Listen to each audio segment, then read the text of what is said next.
sheepies, welcome to the Dreamland! Hello! Good evening, it's Mina. Hello, Momo, hello. Hi, how are you guys doing today?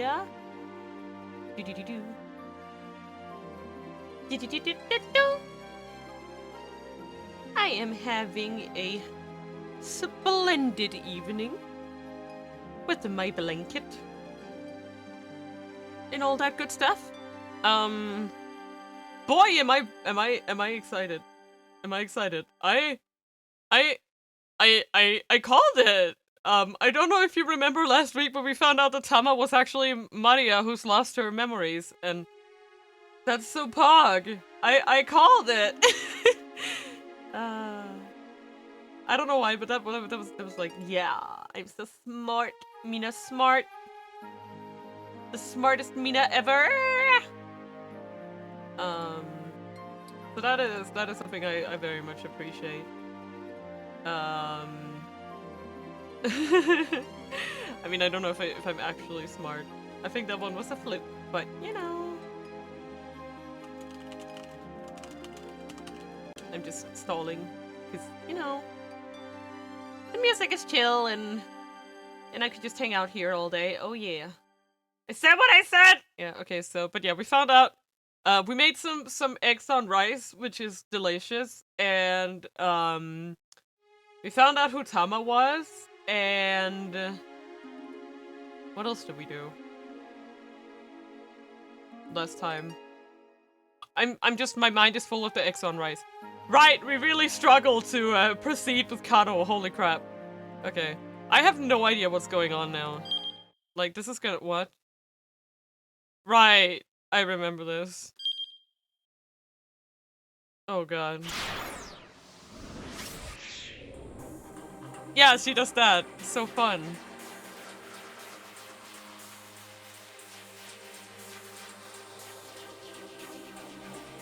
Look at that! Woo! So what we found out, right, is we were talking about the actresses, and it is actually the same actress who plays both of the twins. Which is impressive, because they do look they do look different enough that you wouldn't think, but I have to know. Hi Argo! Welcome! Welcome to the Dreamland! How are you doing? We're gonna play... I swear. I need to figure out what the fuck is going on with Maria. Yeah, I was just discussing that, yes. This housework continues to stare at me. You know, you look really familiar, he says. Huh? Really? I perk up at that. Yeah, it's okay. I was stalling until I could see you in chat. There you are. Of course I have to have you here. You know? Is the music a little loud? Let me know. I'll turn it down. Maybe I could find out something about who I am. You totally look like some passing or TV personality. I just can't remember who. Oh, that's what you meant. God, it's like officially announced they're close. Yeah, I noticed that. It's okay. I mean, they're not they're not so much closing the arcades.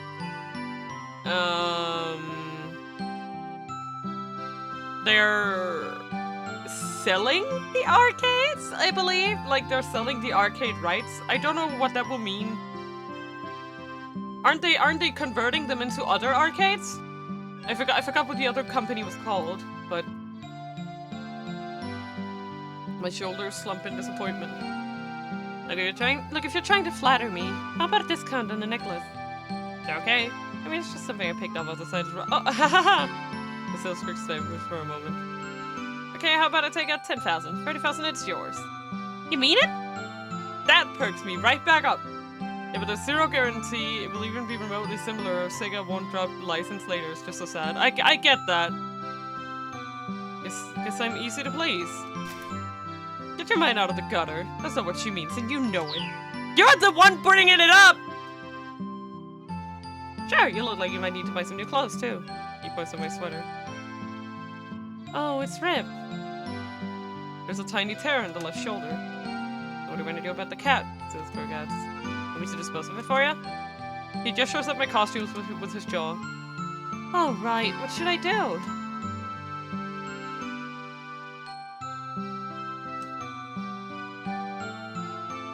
I didn't do anything! But yeah, let me know about the music. It just looks a little loud on my thingy, so I have to ask. Yeah, she looks different. She does. Like, man. Amazing what a little hair and makeup can do.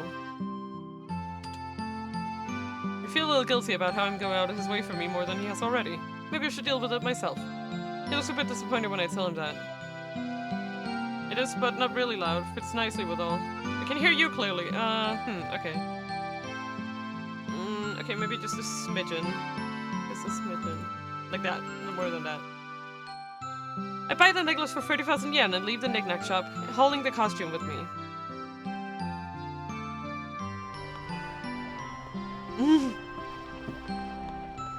But as I walk along, I start regretting my decision. I can't find a good place to throw the cat outfit away.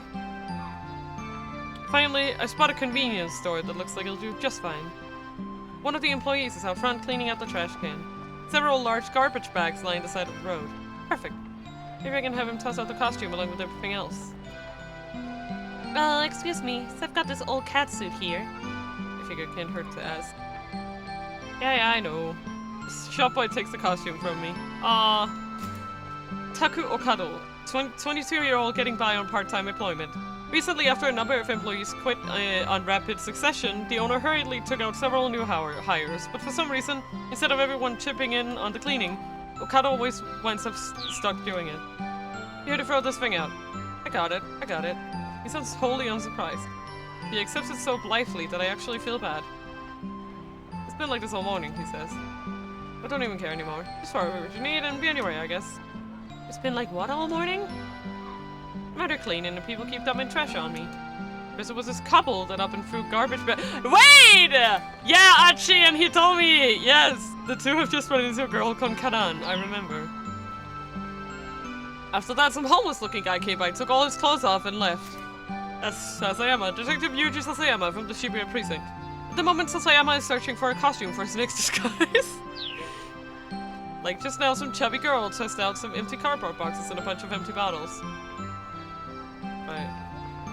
It must have been shitty. She was probably drinking the burning hammer while she walked along. So when he came by just now with this thing, I knew right away. That's okay, thank you for the host, Momo! Thank you for the look. Remember, we have exclamation point look if you want to use it. It's a fun little command for the family, you know. Yeah. Ain't that fun? Momo is the host, be careful, Mina. They're trying to get you into the shady cabaret club. No! No! Oh no! Yep, this again. I'm sorry. It's alright, 3 times 4 times. What's the difference? He flashes a bright smile, but it's clearly insincere.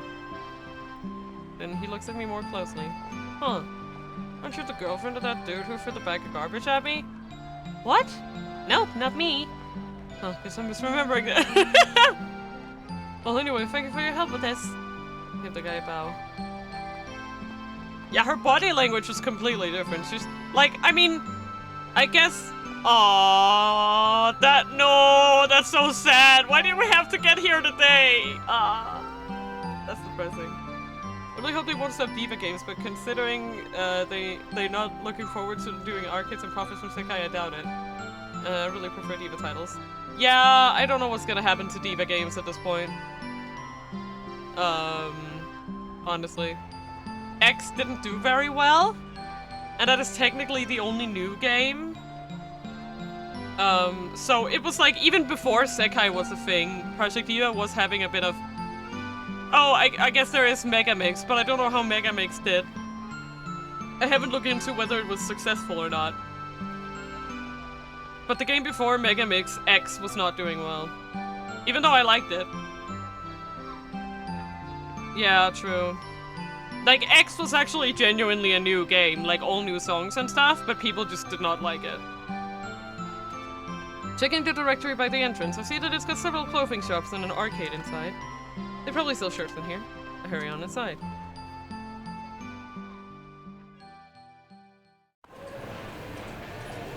The interior of the building is like a twisting maze of corridors, all of them overflowing with people. I take the escalator to the second floor and find myself amidst rows of arcade games. I was trying to get to the fashion area, but I must have gone the wrong way. Well, Diva X didn't require you to play 20 songs over and over again for random modules. Well, yeah, there was that. People didn't like the whole category thing that kind of like forced you to play the same kind of song over and over. Because like first you would need to get to the normal area, and then you got a new one, then you had to play all the song in that area, then you got a new one. So like, Dio games have always had all songs unlocked from the beginning, and that sort of unlocking thing was dumb. And also, I played that game for ages, and I never got all modules. It's not even funny. I did not get all. I'm still missing one. The D-Bags maybe want to play it proper and just got Mega Mix and Fear to Total PS4. Yeah. I take the escalator to the second floor. Okay, I was trying to get, but I must have gone the wrong way. Excuse me. You haven't seen a lost little girl, have you? I turn to see a miserable-looking middle-aged man peering at me anxiously. Teruo Toyama. He got separated from his daughter Hana while running from debt collectors. He knows on edge, worried that the men who are after him might take Hana hostage. Have you seen her? A little girl, about 10 years old. Girl around 10? Have I seen her? What's her name? Hana. Hana Toyama. Hana? Oh, that's a pretty name. So, she's about Yitol. The man launches into a rapid-fire explanation, describing the girl's features, hair, and clothes. I got separated from her around Center Guy. She likes this place, so I thought maybe she'd come here. Center Guy? That's right, now I remember. This is the guy I bumped into earlier in the afternoon while I was racing around in a cat costume. He got separated from his daughter? Yikes! If she did come here, it's not gonna be easy to find her in the midst of all these crowds. Are you sure she didn't go back home? I asked. Well, there's this problem, he muttered. Going home isn't an option. But that's not really an explanation. Sorry to bother you. I'll look around a bit more. With that, Hana's father disappears into the crowd. I leave the arcade and head for the fashion area.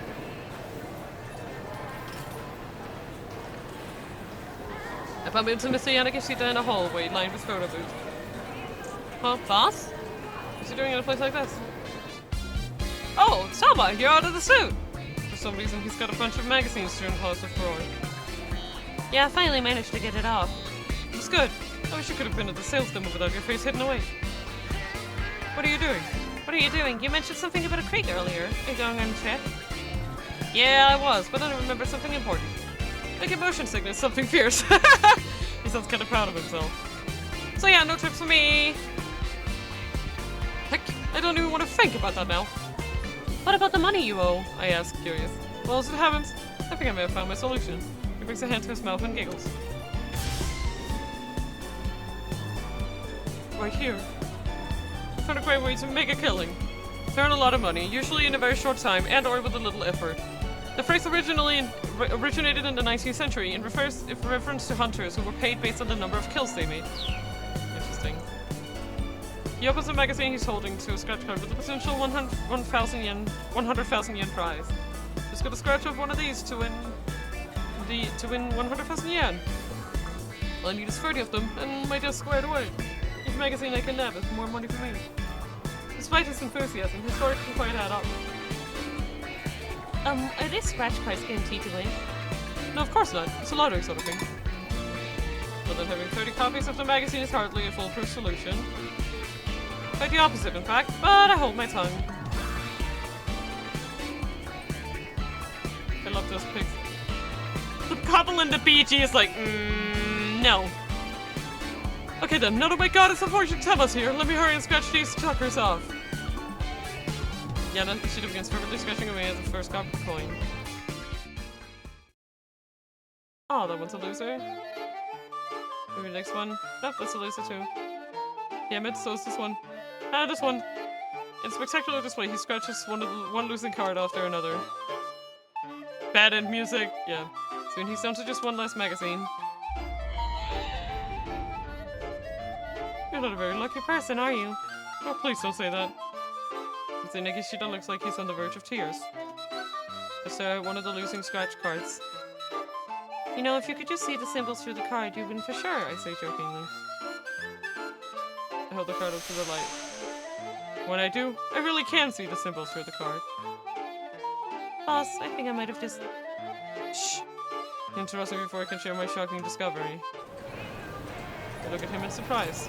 Mr. Nagashita has gold on pale. Quiet, Sama! Those guys are here, which just means to a photo booth. Those guys! The debt collectors, he hisses. He just do not give up. He touches the sides of his head. Peeking out of the booth, I spot a pair of men who look pretty rough around the edges. Is it those two? Shh, not so loud. The men are looking around and are getting closer and closer. What do I do? Oh, what do I do? Then I guess she just starts getting panicky. Tama, what do I do? I have no idea. Why are you asking me? Oh, this is not good. This is not good! Miss Yanagashita whimpers.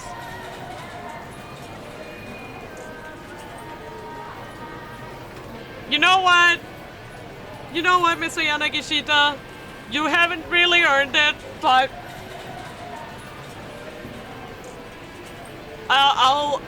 this guy gave me a job, so I kind of owe him. I look around for a better place for the two of us to hide. Unfortunately, I don't really see anywhere that might work. We might be safe for staying right where we are. Just stay nice and still and we'll be fine, I whisper. Yeah, you're probably right. The curtain is drawn so people can't see inside, but just to keep up appearances, we start taking photos as if we're normal customers. I really hope they don't look in here, Miss Yanagashita murmurs. What do we do if they find us? They won't, just don't worry. It's my reassurance. It was a while before he stopped trembling. Then he said, You know, Tama, they say that when a man and a woman meet under unusual circumstances, it's usually to fall in love. Uh-huh, do they now? They do. If you're in an extreme situation together, makes you fall for each other. So, wanna go get married? No way. Yeah, I am not having this conversation! I regret helping you! Anyway, I think they're gone now. The debt collectors, I mean. Mr. Nagashita peeks out and quickly scans the surrounding area. They're gone? They're gone! Aha!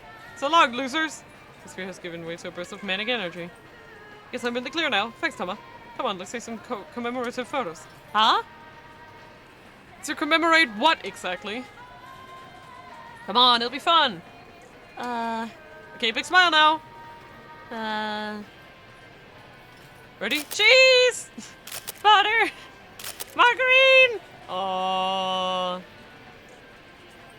How cute! After that, I part ways with Mr. Yanagishita and head to a different floor.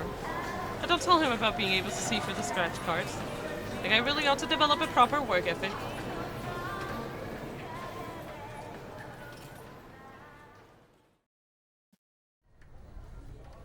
Come on, wait up! I'm on the escalator to the third floor when I hear someone shouting. I figure it's someone yelling to their kid, but when I turn to look, I see a young man I don't recognize staring right at me. Where you going? It's not safe for us to get so separated. Oh, it's Achi! What? Who's this weirdo? Is this some new pickup trick or something? I rush up the escalator to get away from the guy. That's gotta be Achi, right? When I get to the restaurant section on the 4th floor, I'm hit with a sudden pang of hunger. Now the thing of it, I haven't eaten a thing all day. I'm so hungry, I mutter to myself as I walk around. If you list what Yanagishita did, you would hate the guy. But when you meet him and know him, it's really hard to hate him! Yep! Oh my god. What should I eat? And I spot Chidi coming out of a Chinese restaurant. Hmm? Hey, Chidi! He turns to look at me, confused. Who are you? Oh, it's me, it's Tama. Ah, I thought I recognized that voice, she replies with a nod. Did you eat again? I ask. Well, yeah, but then they kicked me out. Isn't that just terrible? He looks pretty displeased. I came here because they said it wasn't all you can eat, but then they closed shop because they ran out of food. Oh wow, you're right.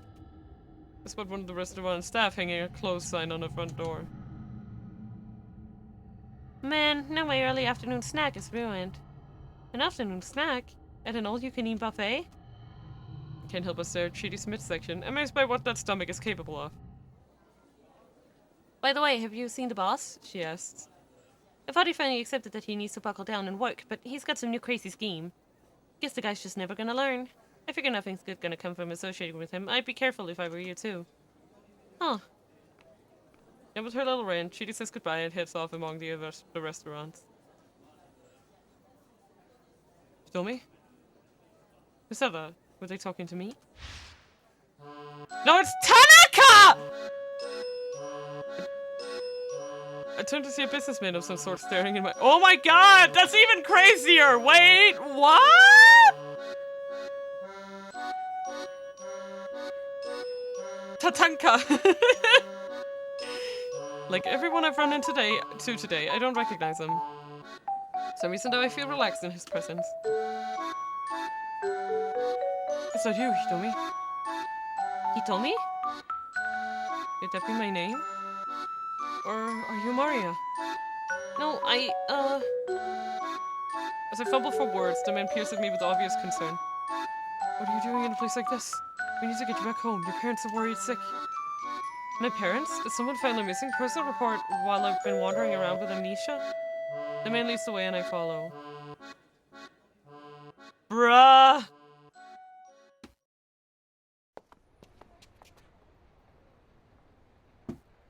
We leave the Gigo building. Yeah, that's... Is those? I don't know. But head down a narrow alleyway, then the man suddenly stops. I feel a jolt of anxiety as I notice something gleaming in his hand. It doesn't matter which of the two you are. You're both in the way. Ah. He mutters almost as if talking to himself. Oh my god! Right after that, everything goes dark. Oh god, what? I mean, I kinda had a bad feeling about Tanaka, but this is way more. A mysterious man. After meeting a man who seemed to know her on the restaurant level, our heroine hoped to find out more about her past. Instead, she wound up getting attacked in an alleyway. Ultimately, this all came to pass because she was avoiding that young man who mistook her for Hitomi. If he hadn't come shouting after her, she would have gone on to buy some clothes, like as she'd originally intended. Achi! Let's go to Achi and see what the fuck.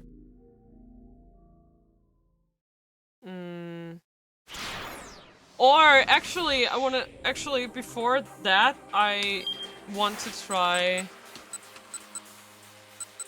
I'm gonna try pretending I don't know him and leave.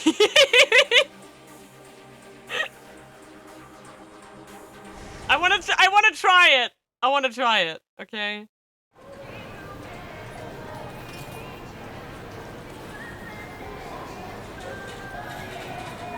I wanna try it. Bye! Getting involved with those fucks struck me as a bad idea. I pretend not to Yanagishi and run off. Oh, Tama! Wait up, please! I can still hear him calling pathetically as I scurry away. I didn't get to mention the transparent scratch cards, but that may be for the best. This guy really ought to develop a proper work ethic. Bye, bitch! No, okay, that didn't work. Hey, come on, wait up! Yeah, okay. That didn't work. Okay. Okay. The hell were you doing? Oh, I guess.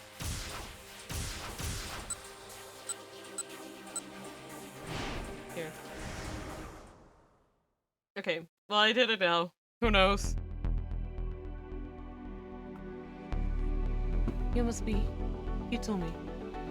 A girl called Kanan spoke fairly fluent Japanese. He told me and nodded in response. Yes, that's me, and you're Kanan, right? How did you know my name? Did Maria tell you? Kanan! Yes. Yes. She told me about this amazing girl from overseas she made friends with. A thin smile crossed Kanan's lips at the word amazing. Then her look grew sad. Poor Maria. It's my fault that she was abducted. What? Achin, he told me gasp in unison. That's why I have to rescue her, Kanan added. Hold on a second, Hitomi said. What do you mean it's your fault? Kanan replied by jerking her chin in the direction of the main road. Better head that way, she said softly. Someone's coming. But Hitomi didn't back down. Please tell me! Why was my sister kidnapped? Several sets of footsteps echoed down the alley. You could see figures approaching now. By the looks of them, accomplices of the man Kanan had taken down earlier.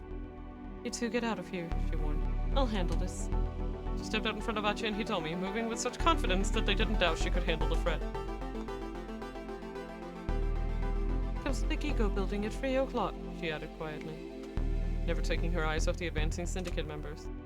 Huh? Don't be sweet. I'll explain everything then. Criminals broke into a run. Come on, Hitomi, let's go! Let's go. Achi hissed. He took her by the hand and bolted from the alleyway. Run time!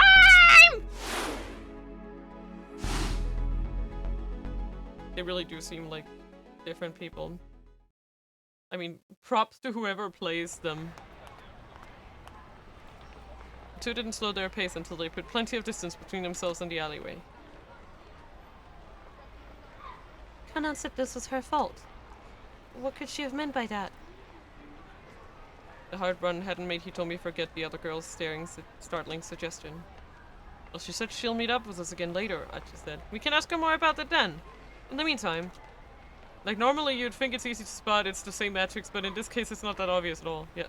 An ache in his belly had made Achi realize he'd been running all day and hadn't eaten since the morning.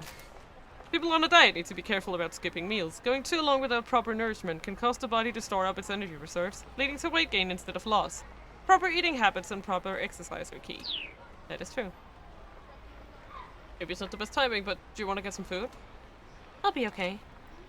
Hitomi's face was racked with emotion. It's only natural, Achi thought. Not only was she afraid for her sister's life, but there were all these people out to kill her too. And with this Kanan girl suddenly showing up, the situation was more confusing than ever. Still, they might as well address the few problems they could control. There's a fast food joint nearby. Let's go in there, Achi said. You might not be hungry, but you should still make sure you stay hydrated. Hitomi shook her head, but her wan face practically radiated exhaustion. Come on, we should rest up a little. But there's no rush. If we're going to meet up with Kanan later, it's probably best if we don't just wander aimlessly until then. Never know who we might run into. I guess you're right. We went into the fast food restaurant together. Sweden. Wait, what? They went to Sweden? Welcome, said the girl at the register with a bright smile. May I take your order? I'll just spaghetti with meat sauce. How about you, Hitomi? Spaghetti with a sauce made for tomatoes or ground meat, also known as spaghetti bolognese. That's not how you say it. I don't want to say it correctly. If you want to sound more Italian, like Napolitan spaghetti flavored with ketchup. It is a perennial favorite of Japanese children. Frozen packages at the supermarket for around 200 yen a pop make for a simple and decently tasty microwavable meal that's also easy on the wallet. I'll just have an iced tea. Hey now, you should probably use at least a little something. Okay, then I'll have a strawberry parfait. A dessert of strawberries topped with ice cream and whipped cream. Hitomi has been so worried about her sister that she hasn't eaten anything since last night, but being with Achi has calmed her nerves a little and her appetite has returned. Perhaps a reflexive order of a strawberry parfait is a sign that she's not only hungry, but also still a little girl with a sweet tooth at heart. When you think you came up with a new word, but there's a country that by that name. He sounded a little embarrassed to be ordering a dessert. So yeah, said Achi, 1 spaghetti and meat sauce and a strawberry parfait, please. Coming right up! The cashier probably assembled their meal and set it out on a tray. We've got a special contest going on right now, she said. Please check out if you're interested. The girl handed Achi a flyer. Ogui Batoru. Great stomach. アイスクリームを3個食べれば What? Yeah, what? You can if you eat one fat what? Okay, it read Iron Stomach Eating Contest. Eat 1,000 scoops of ice cream and win 10 million yen. A competitive eating event held by this establishment, backed by Sun TV, the competition has been shared with the entire country over the internet. Many contestants have entered for a shot at the 10 million yen prize, but so far no one has been able to complete the eating challenge. Due to the large number of competitors who suffer from gastrointestinal distress as a result of their efforts, roughly 30 portable toilets have been set up as I did not need to know that! I swear each time you go into your deep Japanese voice, I expect you. It's not like I'm speaking in a deep voice, it's like I'm concentrating trying to read it. Like that's my, yeah. I'm just reading in a low voice. Okay,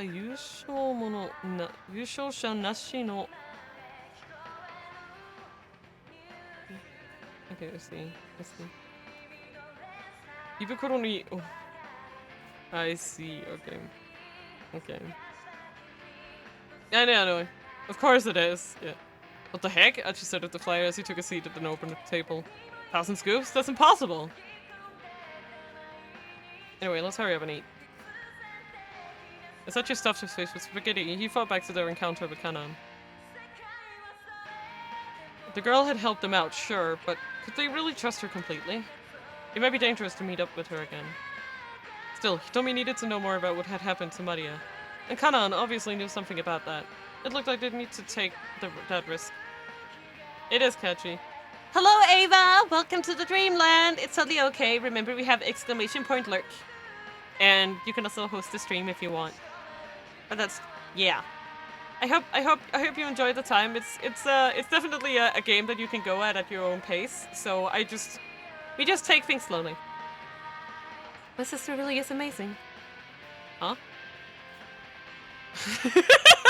She told me his quiet words threw Archie from his rumination. Nom nom nom nom nom. We don't have Lunchables though, so I hope you have. Yeah, need some own. Yeah. Actually, the meta class is such a class act. This is me. He puzzled the fork full of spaghetti halfway to his mouth. My sister met Kanan while she was on a trip to the Middle East with my father. Tommy nibbled at her parfait, looking lonesome. Cool, but how does that in particular make your sister a mission? It's typical of her, is all. She's so dynamic and gung-ho about things. Tommy explained. Her gaze turned inward. It was just my father and sister who took that trip to the Middle East. I didn't go with them. I guess my mental image of that part of the world is mostly that it's really dangerous. To me, going there seemed like a huge risk. And Maria didn't see it that way. Your sister sounds like a bit of a loose cannon. But if you can't bring yourself to take risks, to do things, Tommy continued, you can meet new people and have new experiences. That's the part I've always get hung up on. The risk. I'd never be able to make a friend like Kanan. Archie's mind wandered as he listened to Hitomi talk.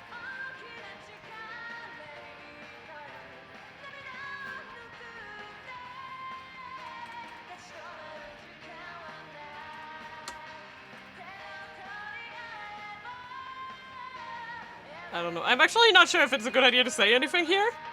You're my auto-host. I'm already hosting you. Hashtag one step ahead. Haha! Look at you, Ava! What if Hachi discovers they're the same person /J? I'm kind of wondering if it's proper to say anything in this situation. Like, my gut instinct is no. I don't want to say anything.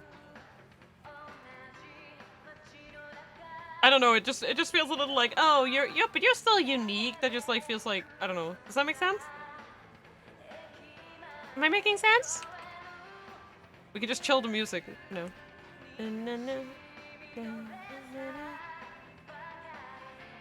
Woo woo! Yeah, exactly. You just want to sit there and listen to her voice. Her voice was sweeter than any perfect could be. She had never been a big fan of sweets, but he wanted as many helpings of Hitomi's voice as he could get. At times used to refer to candy, snacks, or desserts that are flavored to be, well, sweet. You'll see people on cooking shows trying fancy sweets and raving about how they taste using every word but sweet. Which you would think kind of defeats the whole point, but whatever. Like, listen, strawberry parfait will win over a lot of stuff for me. Strawberry parfait! Mm-hmm. No matter how trivial. But she said it, he wanted to hear it. But Hitomi went quiet and hung her head. Broken from his reverie, Achi spoke up again. What's the point of comparing yourself to your sister? You're your own person, he told me. Professor Palmer said the same thing. Achi didn't recognize the name. Oh, sorry. Leland Palmer, he's my university English professor. He's giving me advice on a whole bunch of things. It sounded rather intimate. Also, the worrying image of Achi! You're too quick to go here! I think you need therapy. So, how old is this teacher of yours? Huh? Around 40 or so, I guess. Great, Archie thought to himself. Another middle-aged guy. Come on. This might filled with another sequence of slightly more upsetting images. Why is this a thing? Archie! Hey, Daddy Tomi Osawa! Oh, wow, you're probably right. Totally is. College-aged couple sitting behind them. We're talking in hushed, excited tones. That wasn't very hushed! I'm sorry, I just yelled that. Man, she really is a cutie, the young man observed. He made no attempt to hide the fact he was looking Hitomi over. Hey, hold on, Masa, said the girl. What gives? What gives? First, a student at Midoriyama Academy who works part-time as a delivery driver for Dogen Hut, a noodle shop on Dogen Saka. Wait! It's that guy! It's possible we need to find Mina then. Yes, indeed. He's taking the day off work today, in order to attempt a dry run at the Iron Stomach eating competition, hoping to strike it rich while his girlfriend looks on. But now that he's eaten 2 parfaits, his stomach isn't feeling well, and he's just gone back from his 5th trip to the toilet. Well, I mean, she is Miss Midoriyama, right? Miss Midoriyama?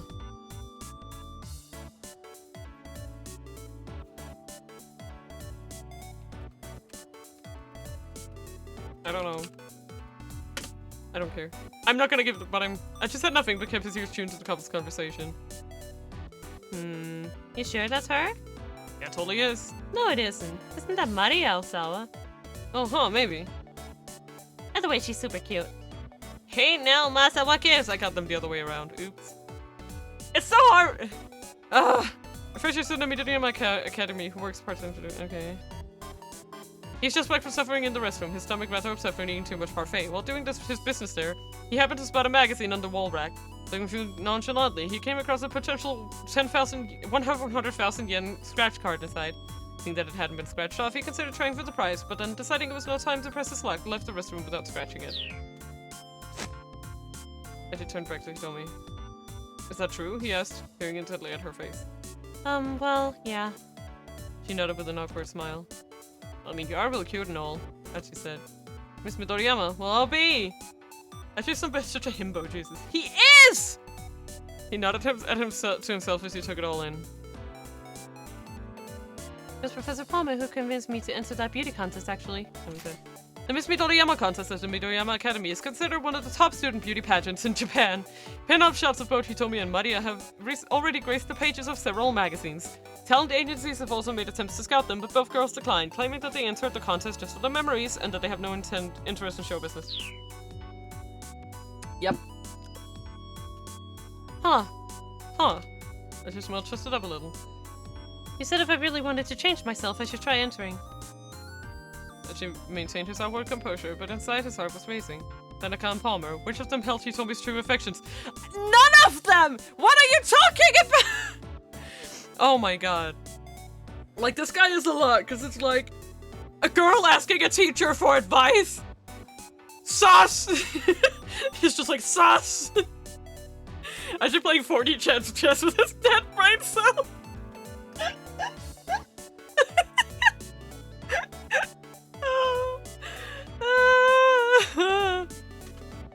Or was she possibly leading on 2 middle-aged men at the same time? The more he thought about it, the worse his delusions became. What actually happened, though, is my sister and I both won the prize. Hitomi's voice snapped out of his funk. She sounded disappointed. Ah, they gave out a double prize? I thought my sister had entered the competition, too. He smiled, a self-deprecating smile. Guess twins really do think alike, huh? Hey, double schmubble. You still won a prize, right? That's pretty impressive. No, they just picked me as an afterthought to my sister because twins sharing the prize made for a good headline. She looked away sadly. Did they say they picked you as an afterthought? They didn't have to. It was obvious that my sister really won. You can know that. Maybe she was the afterthought. Come on, you need to believe in yourself. Tomi just hung her head. But I'm such a terrible person. Suddenly her eyes welled up with tears. I hate myself so much. I can never forgive myself for what I did. Hey, whoa! As she watched her with trepidation, she looked like she might start bawling at any moment. What's the matter? The night my sister was kidnapped, I was supposed to go to the college party with her. But then all of a sudden, she told me not to go. I kept asking her why not, but she just kept insisting I couldn't. Tomi's face was bleak with regret. We both got mad and I wound up blowing up at her.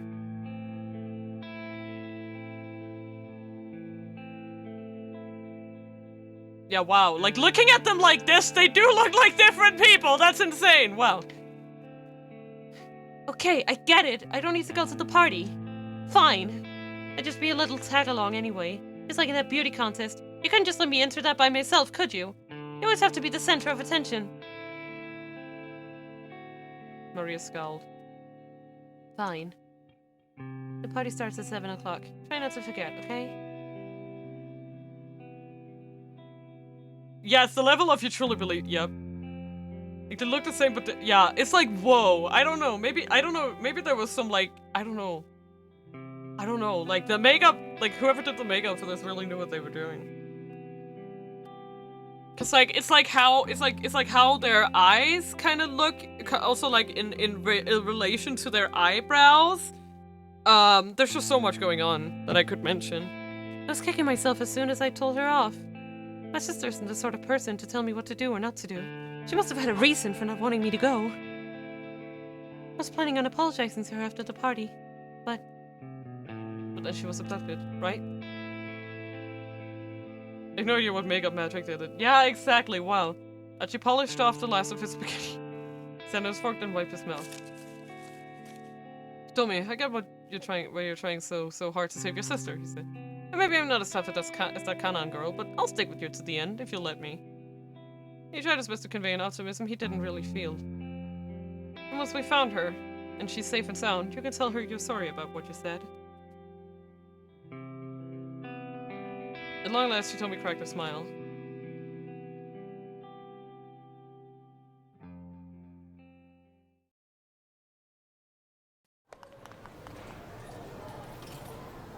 A short while later, the two arrived outside the Gigo building. They were a little early for their 3 o'clock meetup with Kanan.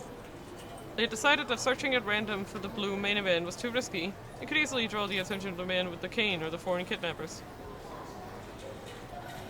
Getting information from Kanan seemed like the best move. I was scrapped that they are not even twins this game. In this game, right, Maria's younger sister?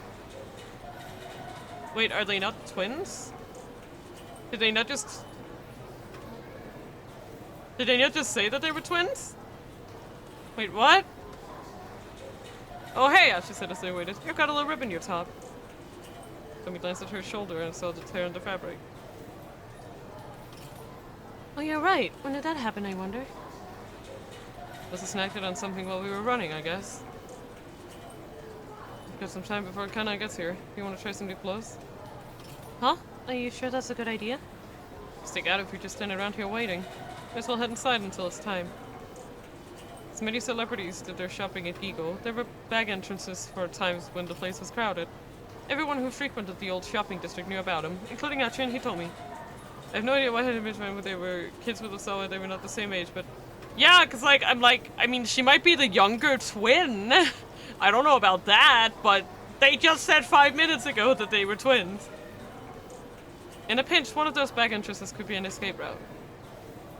With this in mind, the two headed inside. Shibuya Gigo was an entertainment complex featuring a video arcade and fashion shop.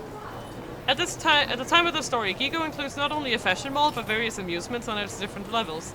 The second floor features all ages fun with rides, games, and sticker machines, while the third floor sports the latest arcade games for the core gamer. There's also a food court that offers things such as crepes and loaded takoyaki octopus dough ball. Couple of besties! The ground floor and the 2 basement levels of the building were designed as an amusement area, outfitted with ski ball, claw cranes, fighting games, and the like. The second floor held a mix of photo booth and ladies' wear shops. On the third floor were specialty fashion boutiques, and on the fourth were restaurants. Achin Hitomi took the escalator to the second floor. Hi, Ava. Hi. Mina love. Hitomi started heading for the shops, but I stopped her. Hey, wait up! What's the matter? That you're hanging around a woman's clothing store is gonna stand out. I'll wait for you here. There seems to be nobody but female customers around. It was the man with the cane and the kidnappers up here. I figured he'll spot them right away. It should be safer, he told me, to shop on her own for a short while. Alright. He said. Try to make this quick. She began to head out onto the sales floor. Whoa! The seedy-looking man poked out from beneath the door of a photo booth right at Hitomi's feet. That's a close one, wasn't it, Tama? He said to her. Thought it was dead meat for sure. He still was oddly cheerful considering what he was saying. It was this guy, she said. You know him? No, I don't. This sketchy fellow gave her an ingratiating look. Come on, Tama, don't be like that. Is that how Yanagishita phobia is born? Hitomi took an anxious step back. Hey man, knock it off! I should drive the guy up to his feet. Okay, no need to get all testy.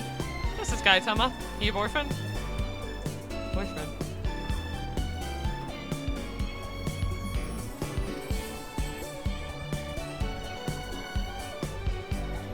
I feel like this is bad. I feel like this is just gonna make him be like, oh my god, that's so cool! But at the same time, I'm feeling tempted to say it. I don't know.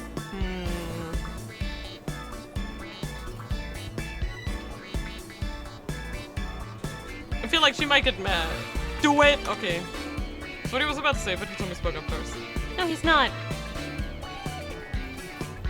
What? So you're not her boyfriend? The guy flashed a broad grin. Hey, listen, you creep. Who the hell are you? Oh, me, The man's face suddenly flamed. Crap! Tama, hold on to this for a bit, will ya? Weirdo shoved the worn-out magazine into Tommy's hands, then bolted off in a panic. The heck was that all about? Yeah, I wonder why he ran off like that. The Chinese only stared at one another. Well, anyway, there are a lot of nut jobs out there, so just be careful, yeah? Okay, if anything happens, I'll give you a shout. Hitomi flashed an impish smile and scampered off to the sales floor. As he watched her go, Achi muttered to himself, damn it, why does she have to be so cute? Why is she so tight, so cute? Cutie patootie.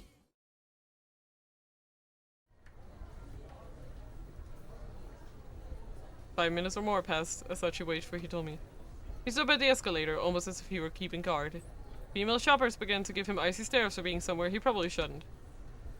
It sucks. Come on, Hitomi, hurry up and get back here! The longer he waited, the more uncomfortable he felt. How long was she going to take?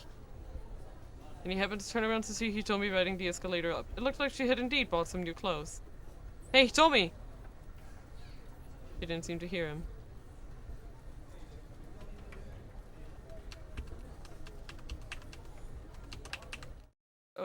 Oops. I guess...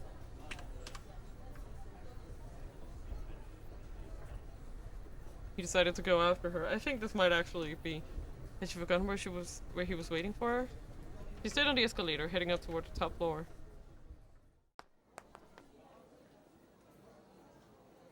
She followed her, but by the time he reached the top, she was out of sight.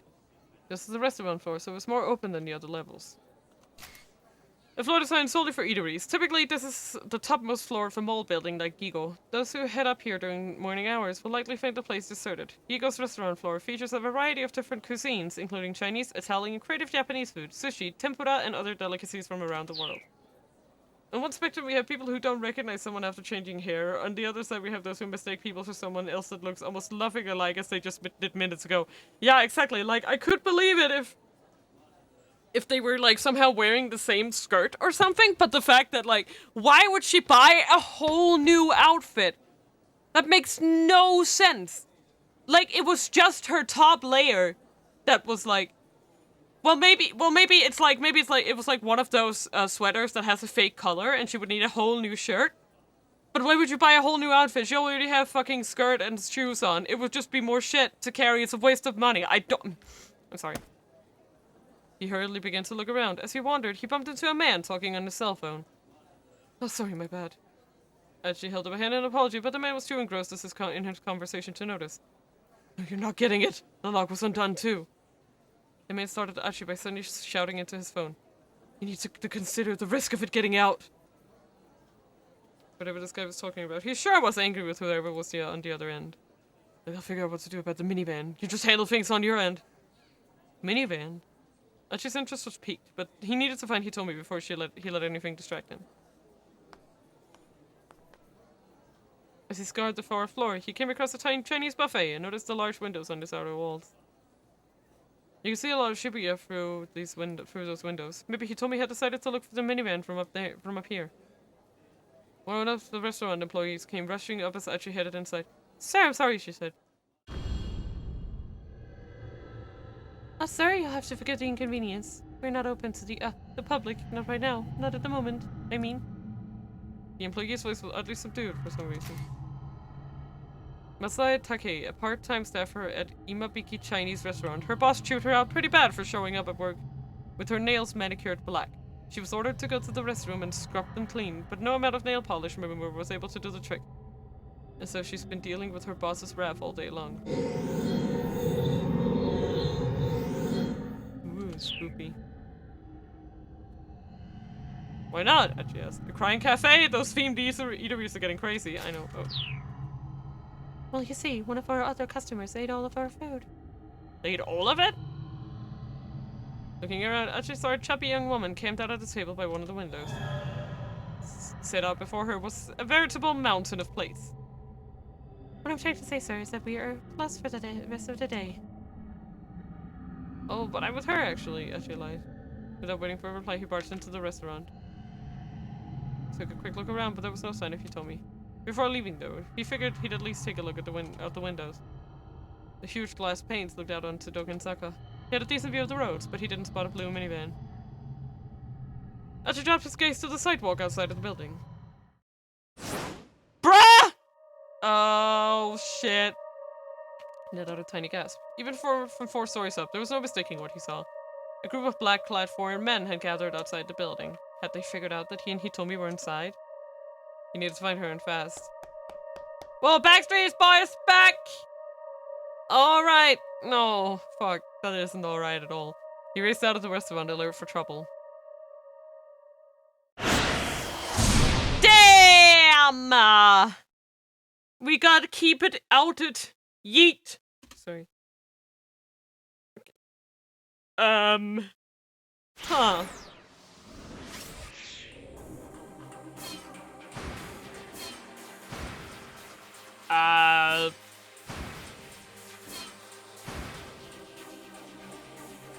Kano, I guess. Sure, let's see what you're doing. I don't know. Right. Dead bodies. Kanan, Kano muttered. What's Kanan? The stench of blood hung heavy in the basement bar. Staley was silent, staring at the criminal's corpse. Hey, do you know anything about this? Kano asked. Still Stanley gave no response. The silent treatment again, huh? Kano huffed. The American glanced at him gravely. In all likelihood, the one who did this was acting alone. Alone? Against this many other people? Who on earth? There's no need for you to know. Cut the crap! Kano snapped. He grabbed Stanley by the collar. There's someone involved in this case who's capable of something like this. I need to know about it. How am I supposed to do my job if you keep me in the dark? Stanley remained stone-faced. Look, I'm not afraid of the risk. I'm not afraid of the risk, Kano said. And I'll be a lot more effective if you at least fill me in on the basics here. The more you know, the sooner you'll wind up dead. Kano sighed in his script. But it's okay if I wind up dead while I'm still in the dark, huh? Fine, Stanley said. I'll answer your first question. He brushed Kano's arm aside. Kanan is the name of a covert operative from the Middle East. So spy. In simple terms, a type of spy that infiltrates hostile territory to carry out various clandestine activities. I believe she's the one who killed the people here. The Middle East? A covert operative? Kano hadn't expected spycraft to be involved with this. Spies! Yes, she's an assassin and a crypt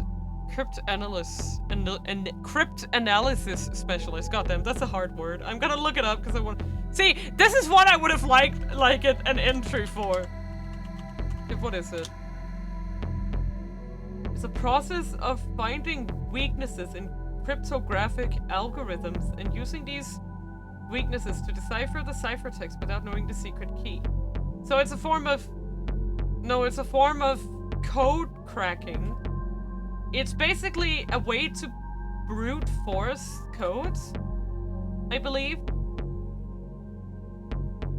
I believe that's what they're saying. It's a way to brute force cryptographic algorithms, which is a type of ciphers. I see. That's cool. There's just some kind of code cracker.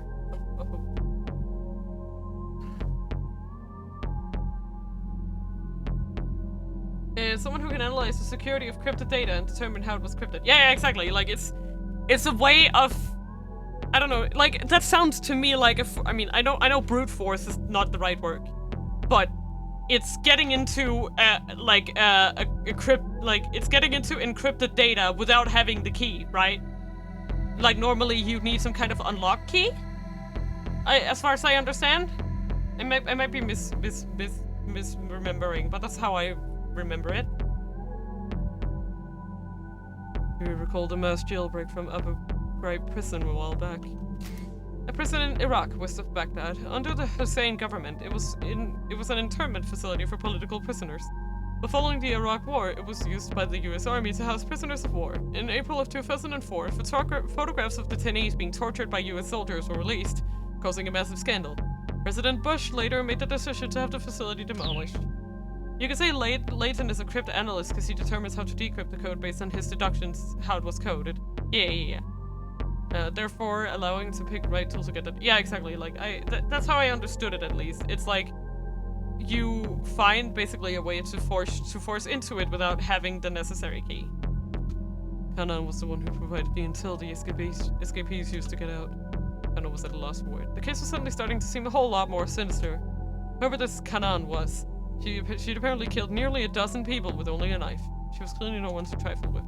Just what kind of individual were they dealing with here? He could scarcely imagine. Once again, Kano surveyed the crime scene. Each of the murdered criminals had his throat slit. But look at the deep clean cuts. The killer hadn't hesitated in the slightest. Okay, so then what connection does this Kanan have with the mastermind behind this kidnapping? If Kanan had killed all the foreign syndicate members in this bar, did that mean she and the person behind the kidnapping were enemies?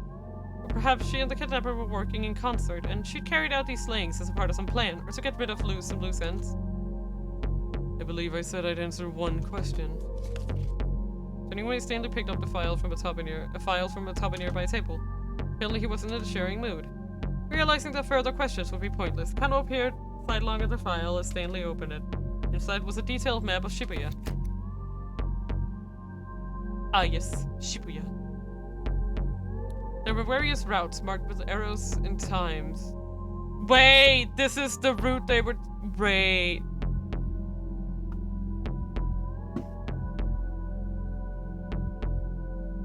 That's the plan for the ransom relay. I knew. Kano was so excited he blurted out his thoughts out loud. 405 Ground Hill? Is that... H? No. It appeared that the ultimate goal for the ransom was a condominium.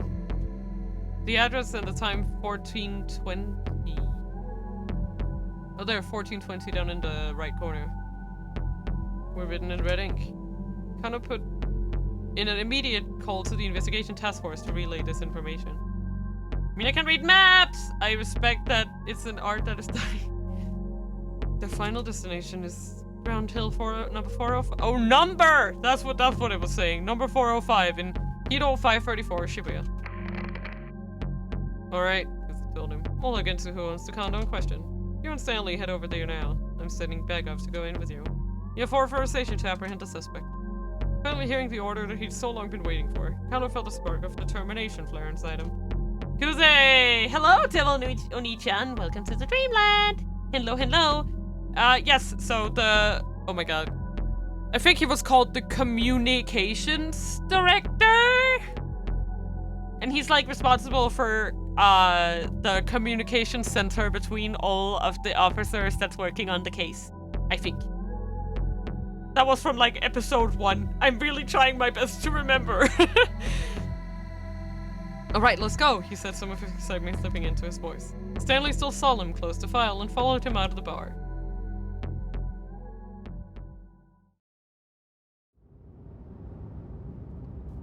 Stanley drove along Inokashira Dori toward Hito, where the finish line for the ransom relay was located.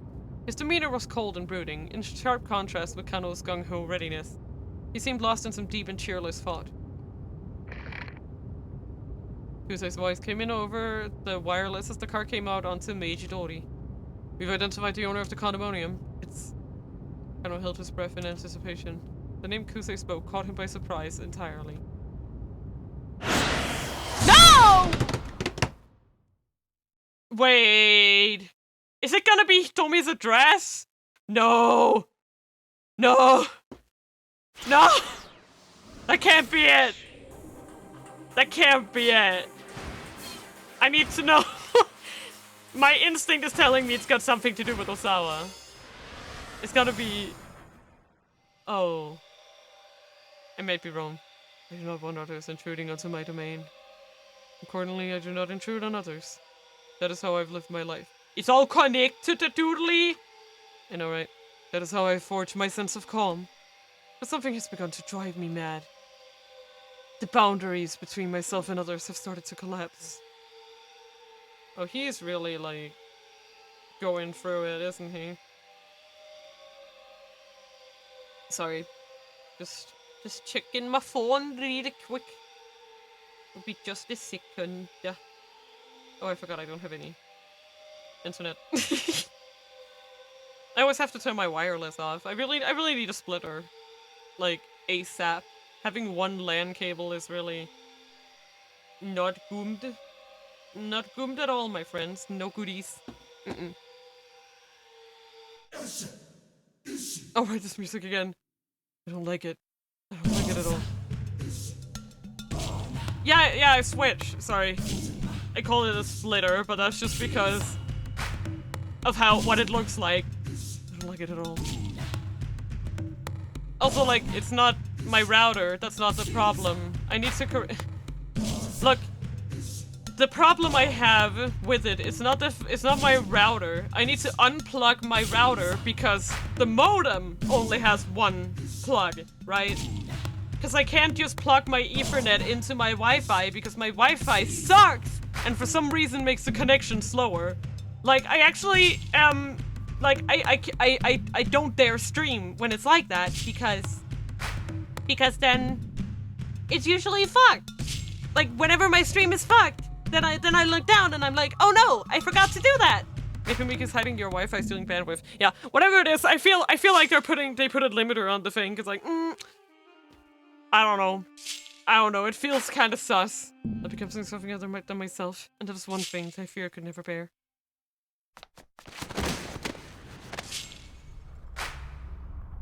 Oh no, you don't. Kajiwara tackled Tanaka as he strode toward the door. The two men collapsed in a heap on the front entryway. Hey, Tanaka barked. What are you doing? Hold still. Kajiwara ran his buck tracker over Tanaka's body. It began beeping loudly. Aha! Kajiwara pulled off Tanaka's necktie clip. It's a listening device. Tanaka's face went pale. Where did you get this? Kajiwara demanded. Well... Tanaka trailed off into silence. I gave it to him. I gave it to him. It was I who had appeared on the second floor landing. You were listening in? So I asked brokenly. Ma'am, Kajiwara said. Would you mind explaining this? For once he seemed deadly serious. Oh, I was barely able to hear a thing. That's what I get for going with something so cheap. I held out a dangling earpiece. When and where did you get that? Earlier today, when I left to do some shopping. Why did you plant the listening device on Mr. Tanaka? Kajiwara asked. That's what I want to know, Tanaka chimed in. How would you do this, Mrs. Osawa? He was trembling. You were outside, emailing someone earlier, weren't you, Mr. Tanaka? I saw you from the window. So you... Emailing? Kajiwara looked into Tanaka's face.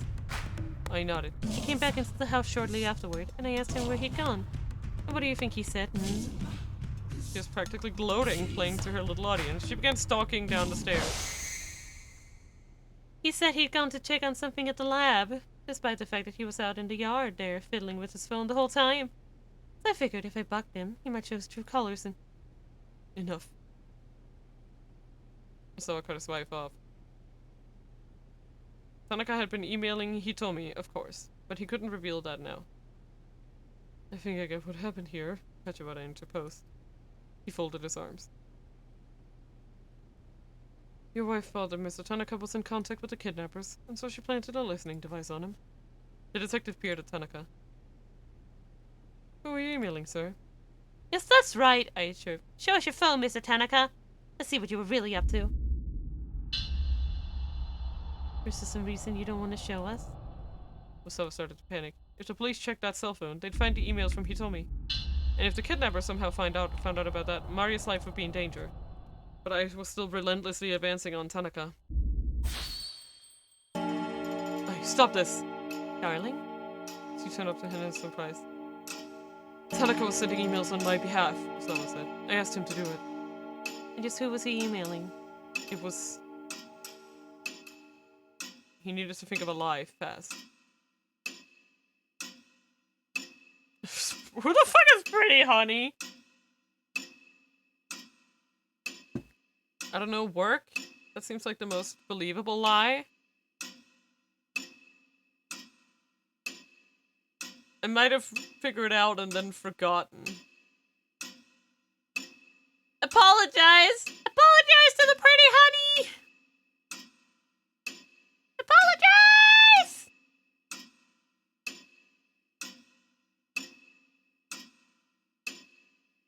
But yeah, I think I'm gonna go with B. There's someone from work. But sir, Kajiwara's quick to butt in. Did you have a computer in your study? You've sent the emails yourself? It is a good to choose now of all times to actually be He's walking out! I do, but my computer was having problems sending email. I'm not sure what the issue was. Look, the point is, there's no reason to worry about Tanaka's emails. There just isn't. I'm telling you. It's a lame excuse, but he had to just keep pressing it. Anyway, I think we can say we're done here, Osawa said. He opened the front door. Now, if you don't mind, I've asked Tanaka to run some errands for me. Tanaka gave him a quick bow and headed out the door. Hey, wait! I started to go after him. Just calm down, Osawa barred the way. There's no way he's connected to the kidnappers, can't you see that? He is! No! Ah! Oh! His voice cracked and he shuddered at a sudden rush of emotion. There, sir, Kajiwara said consolingly. She's just deeply worried about your daughter. She really ain't. I turned around and marched back upstairs. She really isn't, Kajiwara. She really isn't. I'm so stressed. Why is this so stressful? Why does this make me so stressed? I don't... why? It's stresses me out. Oh. Oops.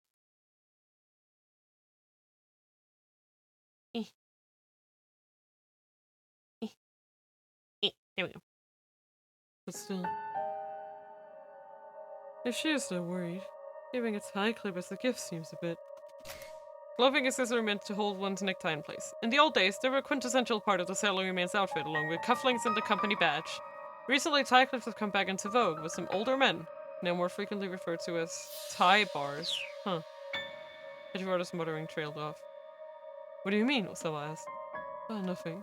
Not important. The detective waved a hand dismissively, but there had been a definite note of suspicion in his voice.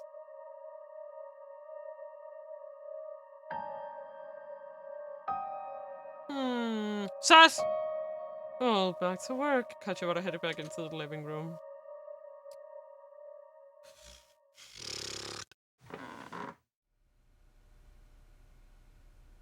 Osawa returned to his study and sat in front of his computer. He had no desire to be in the presence of detectives, who now crowded his living room. The Ayakamiki fan forum for people 40 and over was still open on his monitor. He reloaded the page and saw that his earlier thread had gotten a reply. With some pretty honey. Right. A regular contributor to Osawa's thread. Username of someone who posts regularly on the Ayakamiki fan forum seems to know a lot about agriculture and the police, as evidenced by statements such as, "Is the world where a farm with 100 people?" As well as a tendency to post to another site called the 87th Precinct Telecommunity. Incidentally, Shinya Kano's girlfriend Rumi also posts to the 87th Precinct Telecommunity from time to time.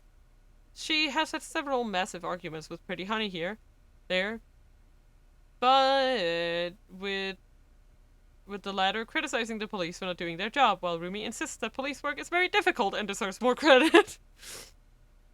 Wait, so is Pretty Honey her dad?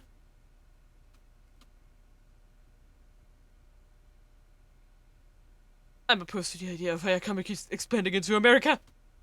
She should be able to enjoy the success she's earned in Japan without having to struggle overseas. Whew. I has done so much for us. I'd like her to keep supporting Japan forever. Woo! The message was festooned with the sort of emoticons that a young girl might use. I like to think it's her dad. Pretty Honey claimed to be a 19-year-old female college student. Nope. Daddy! I think it's him. It doesn't make any sense. Although the community was meant for Ayakamiki fans 40 and over, the settings allowed anyone to post there. The only young woman among the members, however, was Pretty Honey. The thread continued. By the way, have you tried the Aya fortune teller yet? There's a link below. Fortune telling, huh? The practice of determining a person's future, luck for events using cards, horoscopes, and or other methods of divination. Most people believe such prognostication when it foretells something good, and don't believe it when the outlook is bad. That's about how much faith in fortune telling as someone should have.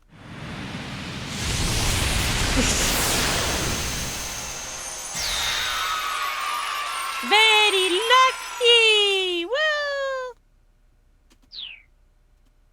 So I stared. Should he ask if Madame Maria was safe? If I gave him a good answer, he'd believe it. If it were a bad answer, he wouldn't. Yeah. It might be worth a shot, just for the peace of mind it'd bring. He clicked the link, and the Aya fortune teller page came up. It asked you to enter your birth date and sex, and then Ayakamiki would offer her advice. Asawa followed the instructions, entering his date of birth, selecting male, and then clicking next. A few seconds later, his fortune was displayed. You're a very work-minded person. He'd hoped for some insight on Maria, but instead it was just a write-up about his personality. You'd never be able to get by without the devoted support of those around you, but you probably don't realize that, do you? It's a big mistake to think you can get through all life's challenges on your own. There's nothing cool about being ignorant. If you don't get over your indifference to the world might start to harbor quite a grudge. Find a way to connect more deeply with the people around you and start living a better life before it's too late. Just do that, and you're sure to have a wonderful future ahead. Famous people who got your result. Shinnosuke Owarai, playwright. Oh my god. Him again? Also, this is very on the nose. The head of the Wandering Angels theater troupe. He has an interview appointment with Minori Munurikawa at 2:30 this afternoon. Osawa couldn't help but feel that the advice was painfully appropriate. He went back to the forum and replied to Pretty Honey. Nice to hear from you again, Pretty Honey. I definitely know how you feel about Ayakamiki being ours. Still, I'm confident she's got what it takes to persevere and succeed in America. And if she does fail, well, all of us in Japan will be here to welcome her back all the same. Guess this voyage to America I've concocted just has me a little worked up. Osawa clicked post and leaned back in his chair. Mr. Osawa! Mr. Osawa! There's Kajibara shouting from outside the door. First the toilet, then lunch. What is it now? There's been a development in the case. Please join us in the living room. We have important matters to discuss. Kajibara has his detective face on.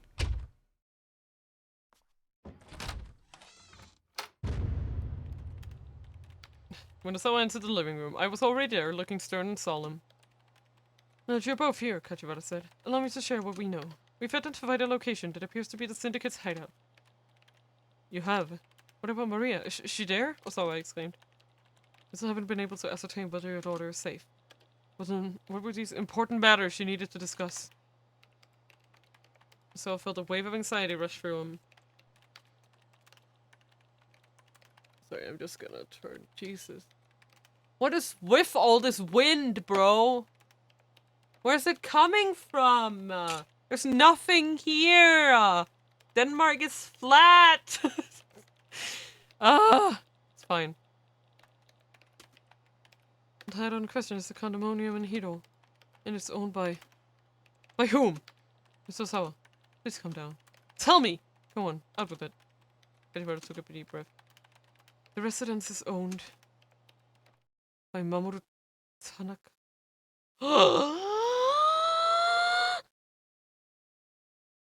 Okay, I was a little, yeah, okay. Of course, Tanaka's house. What? I'm sorry. Nani? Osawa was speechless. He couldn't process what he was hearing. Tanaka? Lies! I shrieked. Just what are you implying? And Mr. Tanaka's the kidnapper? Where's your proof? With all due respect, ma'am, weren't you suspicious of Mr. Tanaka yourself? I suppose, but... Did you go so far as to stick a listening device on him? Flustered, I withdrew into a vacant silence. The sudden ringing of the phone startled everyone in the room. Was that Tanaka? No, it couldn't be. There was no way. The phone was wiretapped. The detective wearing the headset nodded to Kajiwara, who in turn motioned for Osawa to pick up. Hello? He said cautiously. Oh, hello. Is this the home of Mario Osawa? The voice was not Tanaka's. Osawa didn't recognize it, but the veil of despair that hung before him thinned slightly. Is this the home of Hitomi Osawa? This time the man on the phone used Hitomi's name instead. Yes, that's right. Caller immediately hung up. So stood there, dumbstruck. Kajiwara gently took the receiver and hung up the phone. One of the detectives addressed Kajiwara. We've traced the source of the call to a cell phone. Also, we've pinpointed a base station used. Informed Director Kuze so he can prepare a team just in case. Just in case? Osawa asked. What do you mean by that? Kajiwara frowned slightly. Just because this is a kidnapping case doesn't mean that every phone call comes from the kidnapper. We'll look into it, of course, but... Oh, I see. Besides, right now, confirming Mr. Tanaka's whereabouts takes priority. Don't you agree? Osawa nodded. So much to call him, the detective added. I'll do it. I'll do it. I got out his cell phone and dialed up Tanaka. Where's Mr. Tanaka headed? Kajiwara asked. He eyed Osawa keenly. Okay, you know what? I'm gonna be honest. Do we not? I don't know. Personally, I don't know. Or am I just, do I just have bad memory? Argo, can you please tell me if this is information I should know? Onegaishimasu.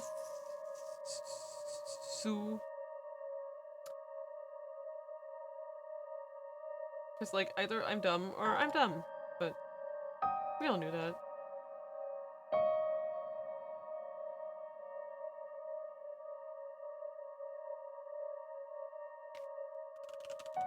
That sounds good. Okay. Then I'm gonna say that I don't know. I don't actually know. Even leaving out the part about Hitomi, that was still the truth. If Tanaka was behind the kidnapping, someone knew he ought to tell the police about the blue minivan and the emails from his daughter. A part of him still trusted Tanaka deep down, and he couldn't bring himself to reveal it all. We have investigators en route to Tanaka's condominium, Kajiwara said. Let's wait for them to report in.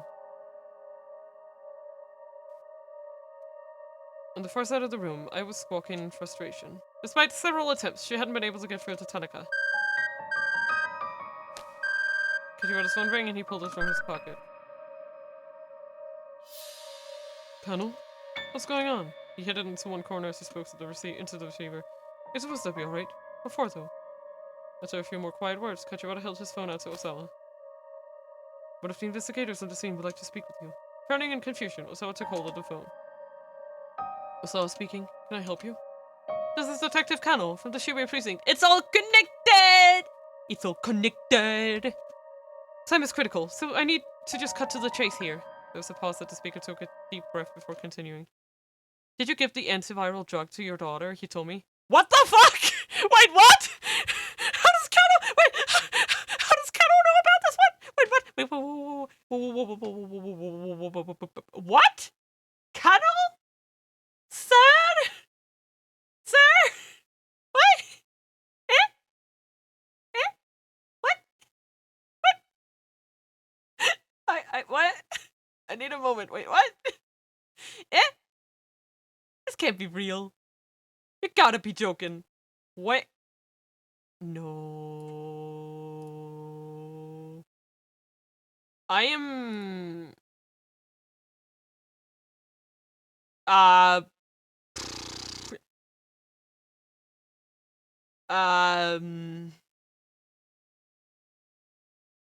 So that's a thing. It's kind of from World 1.242112 sending a D voice message to the past world line. Fucking what, mate? Are you kidding me? What? Osawa was so startled that his voice caught in his throat. What are you talking about? The antiviral research was top secret. So how did some detective from Shibuya Precinct know about it? Elsai Kano! Okay, I'm gonna jump to him. Osawa was bewildered. And the one asking the questions here, Mr. Osawa. Did you give the antiviral drug to your daughter Hitomi? I'm not sure I understand the question. I know what the syndicate is really after, Mr. Osawa. Osawa's mind went blank as he heard what Kano said next. He could give no reply. Mr. Osawa? The detective continued after a moment. Is everything alright? Without really thinking, Osawa hung up. They were after the virus? Do you mean the UA virus kept in the lab? Wait, hold on. The detective had to be wrong about that. The kidnappers must have the UA virus already. Otherwise, I wouldn't have had to do what I did to Hitomi. Do not look away. These are your crimes. At last, Osawa understood what those emails from A were all about. They were a preview of the tragedy that was yet to unfold. The kidnappers probably meant to start the main event soon. It might already be too late to stop them. Mr. Osawa, Kachiwara asked, are you alright? The detective gazed with concern into Osawa's ashen face. Bracing himself, Osawa spoke up, his voice hoarse and dry. Killer virus is about to be unleashed in Tokyo, and I know who's responsible. It's me. The sudden confession caused the detectives on site to stir like an hornet nest. Please arrest me. Feeling the weight of his crimes crushing down on him, Osawa dropped his gaze to the floor. He held out both his wrists. I'll tell you everything down at the station, he said. Anything you need to know.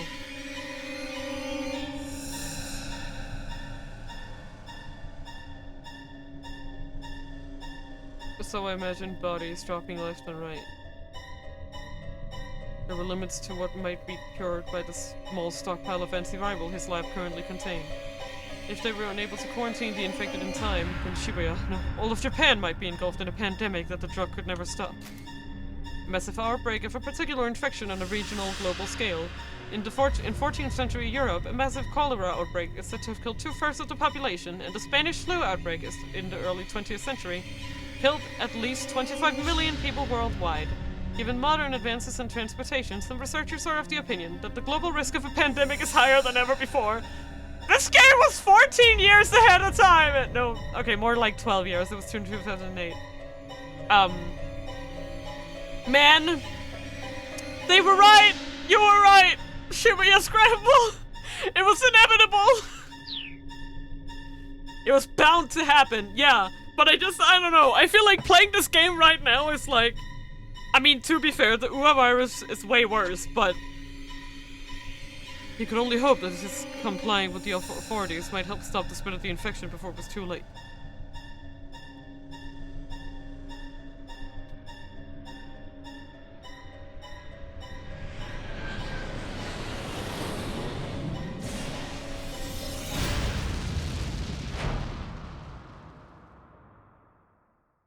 Guilty conscience. I wanted to look at... I wanted to look at the... See you, Devil Oni-chan! I wanted to... come on. Okay, there we go. Hint. The thought of the UA virus devastating Japan filled Osawa with despair. Blaming himself, he asked to be arrested. This only happened because of what Kano said to him. A simple error in word choice led Osawa to a completely wrong conclusion. Kano ought to properly inform Osawa just what the kidnappers are after. Wait, can we not make this jump? Filled him with despair.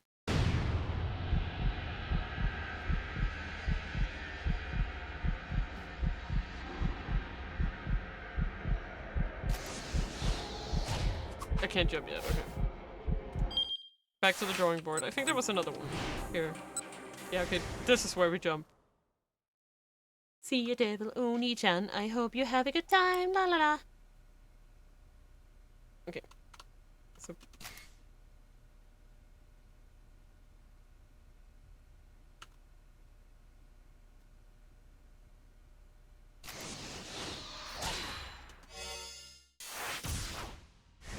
Man, this is gonna be a while, so there's gonna be another keep out after this. Or like a bad end or something. Kusei always came in on the wireless as the car came out onto Meiji Dori. We've identified the owner of the condominium. It's Mamoru Tanaka. He's a colleague of Kenji Osawa. What? Kano squawked. This is an unexpected twist. What a twist! What a twist! Katibara confirms that Tanaka left Yosawa residence at just after 14 hours. No word of his movements since then. It's possible he headed to his private condo, where the attaché case is slated to end up. Any officer who runs across Tanaka is to apprehend on site. Please say cut the connection. This mastermind you've been chasing, Kano asked. Is it Tanaka? Stanley didn't reply. Fine, never mind. I just wish I could know if Tatano is safe. Still worried about that traitor, huh? So Stanley could ignore all of his questions, but still remembered to make snide remarks. Talking about Tatano's the only thing that gets a reaction out of you, Kano said. What makes you so certain he can't be a traitor? Tatano just isn't like that. Isn't an answer, Stanley scoffed. Alright, I've watched the man work for years. I know him. He has no reason to betray the Force. You watched him work, huh? What about his private life then? You know all about that too? He doesn't have money trouble or anything like that. Kano felt his blood starting to boil. I don't care what you think, he said. I trust Detective Tatano. Trust them? On what basis? I don't need any basis to have faith in someone, Kano snapped. Hello, hello, hello, Arson, welcome to the Dreamland! I am doing fine. It's getting really, really interesting, and I'm really hyped. Without any basis in fact, it's just plain sentimentality, Stanley said. There's no reason or logic to it. A thin smile came to his face. Be they friends or family, you can never really know other people. The only person you can trust is yourself. Kano had no response for such an emotional statement. He looked away. He and Stanley were just plain incompatible. It seemed like no amount of talking would let them get enough through to one another. Never take anything at face value, Kano. You start trusting too much, you're basically as good as dead. Kano just stared out the window.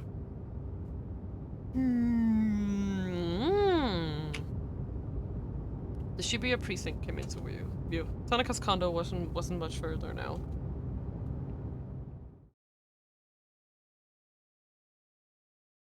They were outside of Tanaka's condo now. Over there, Stanley said, keeping his voice down.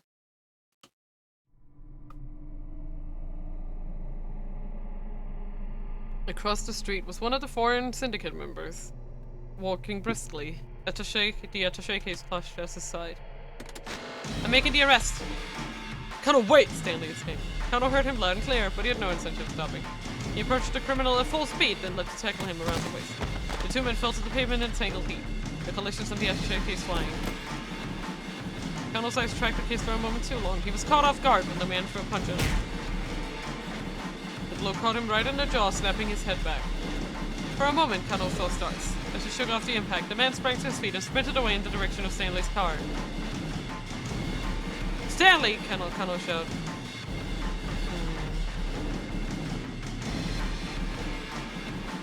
Get the case! Stanley hit for the attaché case while Kano went after the suspect. Suddenly, the fleeing man skidded to a stop. Several cars had pulled across the road ahead, and detectives were pouring out of them. His escape route cut off, the criminal resigned himself to capture. While Kano helped him make the arrest, several of the other detectives broke into Tanaka's condo.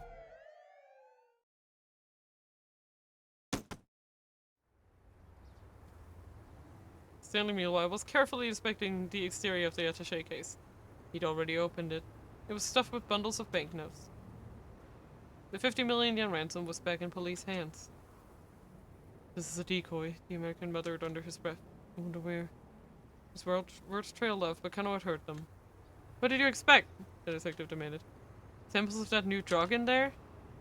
As usual, Stanley gave no reply. The look on his face, however, told Kano he'd been right on the mark. Some of the backup team had emerged from Tanaka's condo. Kano turned to them, feeling a sudden surge of anxiety for Maria. What's the situation in there? He asked.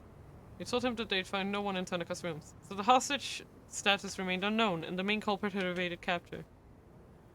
This case hadn't been solved. In fact, it was still unfolding in the worst way conceivable. And still, Stanley remained focused on the attaché case, pondering it with a thoughtful expression. Look, Kano told him, if I'm going to request that I be returned to my normal duties. Maria still needs to be rescued, and I still need to find out what happened to Hitomi and Detective Tatano. For once, Stanley actually responded. Hitomi? Yes, that's it! makes perfect sense that they'd have her carry it. Huh? What do you mean? His whole attaché case relay was a fake-out.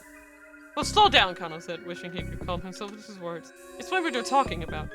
Somehow the kidnappers made contact with Kenji Osawa and got him to have Hitomi carry the drug, separate from the ransom. Wait, you're saying that had Hitomi bring them the drug? Stanley nodded. The case handoffs were a sort of camouflage, a way for them to keep the police distracted from their real goal. Kano nodded. It had indeed felt like the case relay was a decoy, in an attempt to buy time. If the Syndicate were after something else entirely, that would explain why so many of their actions had appeared to make no sense. So, Kano asked, what sort of drug is this? Why would they go to such lengths to get their hands on it? It's an antiviral, Stanley replied after some hesitation. A way to cure people infected with a very particular virus. What virus are we talking about? It's called UA. Kano never heard of it. Still, he could imagine the possibilities. Suppose this UA was something like the Ebola virus. Why does he compare it so succinctly? Discovered in Sudan in 1976, infection causes Ebola hemorrhagic fever, resulting in a high fever and massive bleeding throughout the body. At present, there is no vaccine to prevent the infection, nor any drug to cure the disease after it manifests. Or perhaps HIV. Human immunodeficiency virus. HIV destroys the cells that are essential for regulating cell-mediated immunity, considerably reducing immune response. This effect can result in infections that would ordinarily be fought off easily, developing into serious illnesses. There are various treatments, but as of yet, nothing will eradicate the virus completely. Even the all-too-familiar influenza. Oh, thank you. Thank you for all of the stuffs. An infectious disease caused by the influenza virus. Symptoms are similar to that of the common cold, but are much more severe, occasionally resulting in death. There are 3 main types of the virus, A, B, and C, with A and B causing the typical run of the illness in humans. Neuraminidase, I don't know, is recommended as an effective inhibitor, but this merely alleviates the symptoms and is not a complete cure. There were medicines that could treat all of those diseases, but nothing that could cure them completely. Any drug that could do that would be worth vast sums of money. Kano, do you have any means of getting in touch with Mr. Osawa? Yes, I know one of the detectives stationed at his home. Check in with him ASAP. Find out whether or not he gave the antiviral to Hitomi. Oh! Oh, I see. Okay, so basically the interpretation is, so what Kano wanted to ask is, did you give your daughter vials of the antiviral? Not did you inject her? Okay, that makes so much more sense. Kano suppressed the scowl. It looked like he wasn't done assisting Stanley yet. He got out his cell phone and dialed up Kajiwara. Kano never learned phrasing. Yeah. Kajiwara picked up promptly. Kano, what's going on? Could I speak with Mr. Osawa? Is it supposed to be alright? What for, though? There's something I need him to confirm for me. It's an emergency. Alright.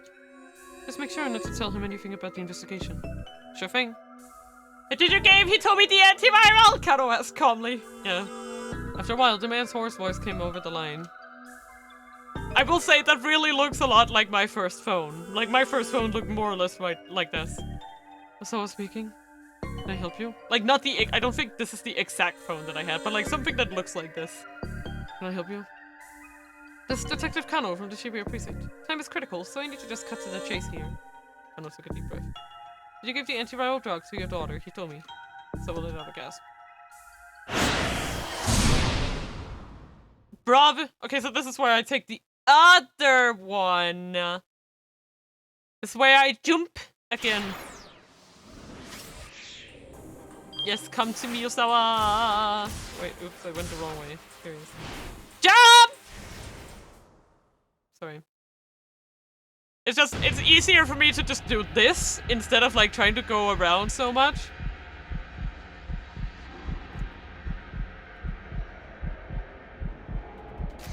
Now I can jump? I can. Kaboom!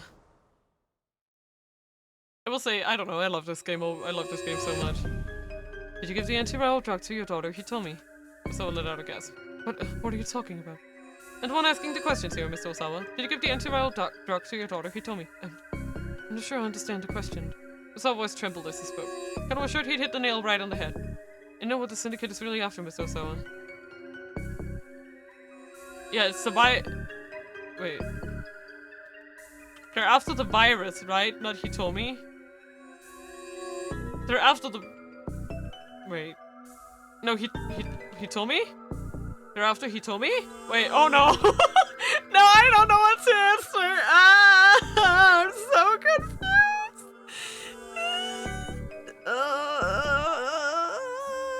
Mina, panic!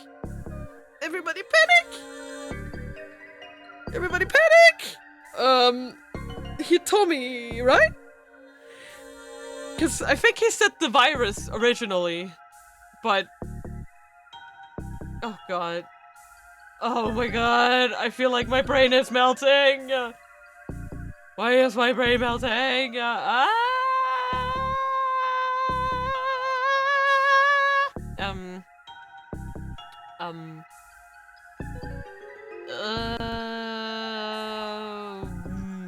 He told me? Yeah, Argo, can you tell me if I'm right or wrong, please? My memory's so bad, please. Please. Please send me help. SOS. SOS, please. I beg.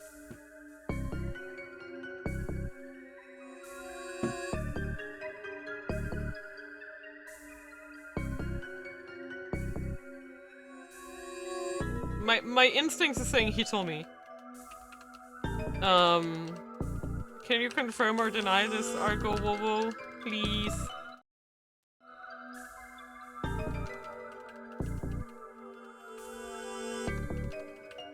This is my stress pressing right here. Clickety clack, go. He told me, right? They're after her. Because I think it was... It's he told me. Sora remained silent. Mr. Sora? Is everything alright? Okay. But I went dead. Guess that answers that well enough. Kano said he put away his phone. It really didn't.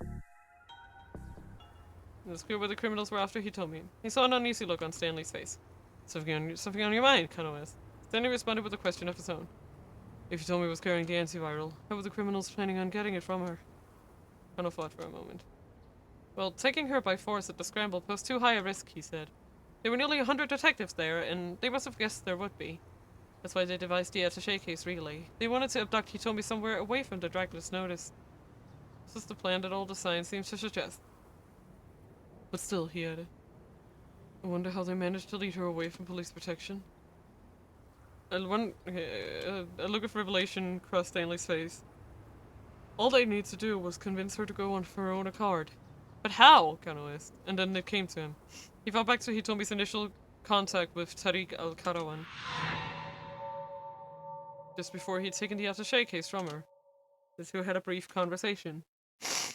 It was possible al-Karawan had given Hitomi some form of instructions then. Guess we're back to tracking down al-Karawan again, huh? Kano could tell from the look in Stanley's eyes that he was on the verge of saying something. Probably some remark about how Tatsuno had allowed al-Karawan to run free. Right now, Kano wasn't gonna argue the point. After this case was solved, he discovered what Tatsuno's real motives were. And once he did, Stanley would eat his words. In the meantime... We can't just wander around looking without any leads, he said. Until we get more intel, let's see what we can do with the security cameras back at the precinct. Numerous monitors shone down to the pair as they entered the Shibuya precinct surveillance room. Each showed an array of faces of individuals somewhere in Shibuya. Kano asked one of the operators to pull al-Karawan's data on screen. By selecting each of the faces on the monitors in turn, they could run comparisons to determine if anyone among them was al-Karawan. One by one, the operator made his way through the faces. Assuming their target was still in Shibuya, there was a high likelihood they'd find him. But the minutes ticked past and there was still no sign of him. Kano's tone grew more and more impatient as he directed the operator's search. Just calm down, Stanley said. He set a hand on Kano's shoulder. You keep wasting your energy when you don't need to. That's just how I do things, Kano replied. I'm energetic because I care. He pointed at another face to the operator. Well, you're setting yourself up for a short life. with a sigh, Stanley sank into a nearby chair. My brother was like you. The American spoke so quietly that his words were barely audible. 10 minutes later, a man clad in black appeared in one of the monitors. The operator lined up his cursor. The comparison check confirmed that it was the Alcara one. Yes! Kano hints, pumping his fist. It appeared that our quarry was simply walking around town, calm and composed. Kano radioed in Arakawa 1's location to Kusei. All units, intercept the suspect on the double, Kusei ordered. Kano will provide guidance using the surveillance monitors. They saw Alcara 1 stop in front of a cigarette vending machine. Was he waiting for someone? Sasayama reporting. I got eyes on the mutt. Mutt E equals perpetrator. Hook to put someone in cuffs. Dipper, a pickpocket. Wants, outstanding warrants. Hang paper to write multiple citations. And other such traditional Japanese police jargon. Kano's partner had evidently been nearby. I'm making the arrest, he said. There was a note of courage in Sasayama's voice. He came into view on the monitor, walking casually. At some point, he ditched his anime nerd costume for a street dancer's getup. It didn't appear that Arakawa 1 had noticed him yet. Maybe I bit Sasayama close to distance. Not much further now. Kano's hand balled into a fist as he watched, and then something unexpected happened. Another man came running into view, right in the middle of the monitor. Teruyo Toyama. While searching for Hana at Shibuya Gigo, he was located by a duo of debt collectors and fled the scene. Hana left Gigo to find him and ran into him here in Maruyama-cho. The pair are heading toward Koa and Dori, trying to find a new place to hide. There's no sound, but they could see that the newcomer was shouting something. As Arakawa 1 turned around to look at the man, Sasayama launched himself like a bullet from a gun. In an instant, the detective and Pert were locked in a violent scuffle right there on the street. Kano swallowed a lump in his throat as he watched the struggle unfold. Oh shit! Earlier in the day, Alcara 1 had done a number on Sasayama, but this time the detective had the upper hand. He got a grip on Alcara 1's neck and kneed him repeatedly. Alcara 1 tried desperately to bring Sasayama to the ground. But Sasayama braced himself and avoided the takedown. Then he shifted his stance and took Arakawa 1 to the pavement with a spectacular hip throw. Yes! Kano clapped his hands together in excitement. Hitching a permanent scarf hold, Sasayama got out his handcuffs. A technique in judo involves wrapping an arm around the opponent's neck while performing an upper body pin. Jump! Go get the star. Oh, I'll give some stars. Actually, let's just wait.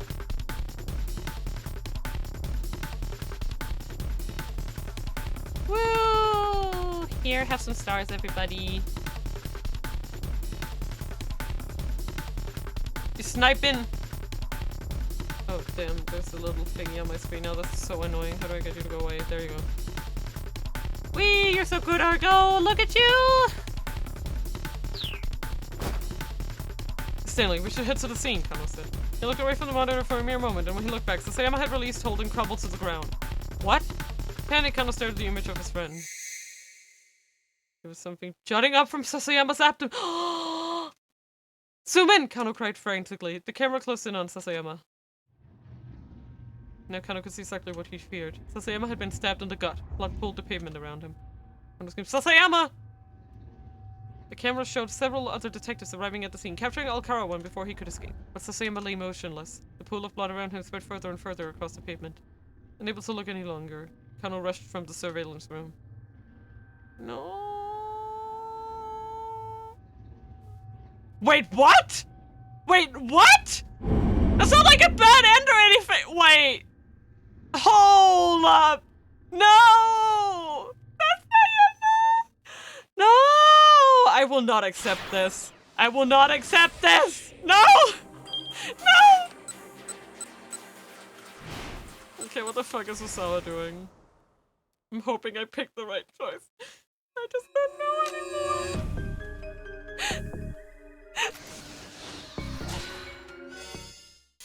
I'm still not over it. What the fuck?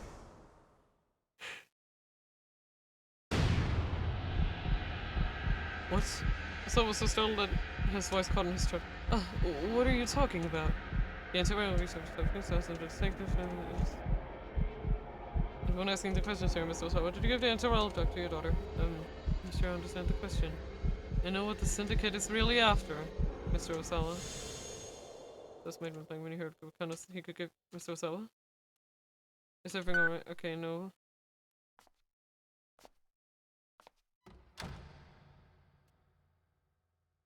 Solo staggered out of the living room. He needed to be alone. To his surprise, Kachiwara didn't try to stop him. Maybe this is the correct answer. Shutting his study door behind him, he dropped onto his sofa, then grabbed 3 times his normal dosage of stomach pills. There was no water in the room, so he had to swallow them dry. Just Kano's words echoed in his mind. You know what the syndicate's really after, Mr. Osawa? It's Hitomi. There's only one reason they could be after Hitomi. He broke out in a cold sweat as he began to understand what this kidnapping was really about. It had all started 6 days earlier. It was April 22nd. Osawa had just returned from the United States the day before. Don't worry, it's a stage of grief denial. I will not accept this! I will not accept this! I will not accept this! He was in the midst of some routine work at the General Research Lab when his cell phone rang. The LCD display showed an unlisted caller. With some hesitation, Osawa picked up. Hello? Is this Kenji Osawa? The caller was using a voice modulator. The type of device of software used to make one's voice sound different. Changing a voice to the point of making a voice print or tone analysis is impossible. It presents a major challenge. To be able to do so in real time requires major financial and technological resources. Or voice mod! But I'm not gonna do it. I don't know. Osawa raised an eyebrow. Yes? Go and analyze Hitomi's blood. Her blood? If you don't, she's going to die. Without the caller hung up. There was an intensity behind this that made Osawa sure it wasn't just a prank call. He had Hitomi come into the lab ASAP. He told Hitomi he wanted a sample of her blood for an experiment. She agreed, suspecting nothing. He placed some of the blood he'd drawn onto a glass slide, then added some fluorescein, a type of fluorescent dye. A yellow-green liquid, a type of fluorescent dye, chiefly used in preparing specimens for viewing under a fluorescent microscope. But it has other uses as well, such as a diagnostic reagent administered in eye exams. Its highest volume use is on St. Patrick's Day, when massive amounts of fluorescein are used to dye the Chicago River green? That's crazy. I did not know that. Bro! A type of dye fluorescent dye. A type of dye that causes the dye substance to emit higher wavelength fluorescent light when illuminated with a certain other type of light. Such dyes can reveal fine details when used in specimens viewing through a fluorescent microscope. Placing the slide under the fluorescent microscope, he took a look. It can't be. So I could hardly believe his eyes. Wriggling under the microscope was the Grim Reaper's sickle itself. There was no mistaking it. He told me it was infected with the Ua virus. Trembling, Osawa hurried to his computer. He opened the Ua virus folder on his monitor. Within were images showing the stages of the virus's propagation. He double-clicked and magnified the first image. The Reaper's sickles were interlocked with one another. He clicked on the next image. After further propagation, the Ua virus looked less like a sickle, more like a sort of insectoid larva. This was the final image. Interlocked into a single mass, the Ua virus vaguely resembled a sinister, many-petaled sunflower. It took a mere 12 hours for the pathogen to develop to this point and begin its hideous destruction of the human body. Hitomi's infection symbol was still the stage shown in the first image. There was still a chance to save her. Osawa slumped back in his chair, huddling in on himself. He had no choice. There was only one way to save Hitomi. He would have to administer the nearly completed antiviral. Using the antiviral without official approval was a grievous violation of company policy.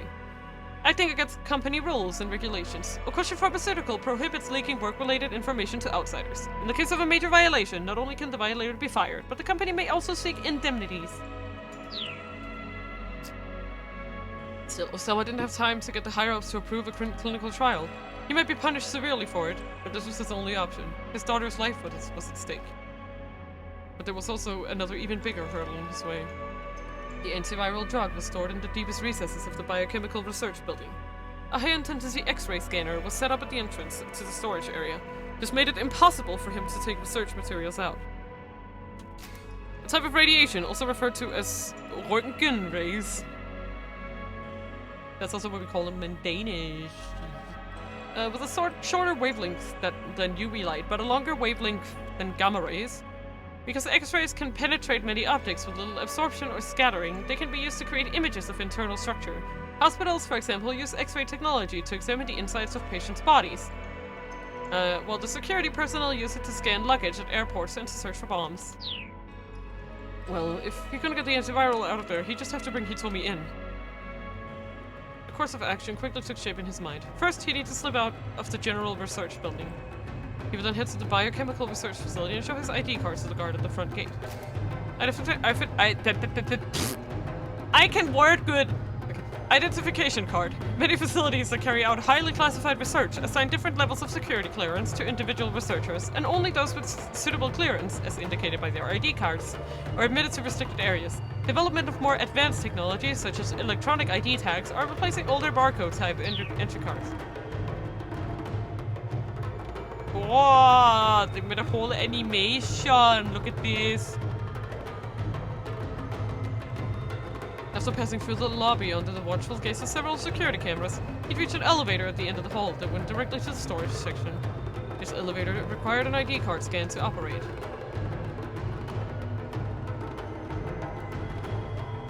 Bzzz, look at this! It's so fancy!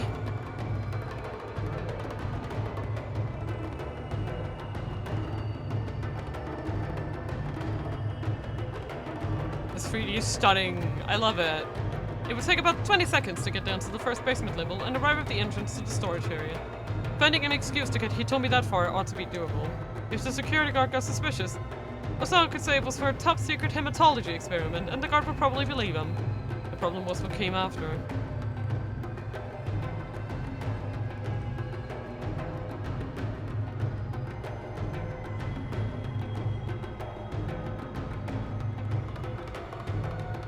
Ah, it's so cool. Getting into the storage area itself required a fingerprint authentication from both Osawa and Tanaka.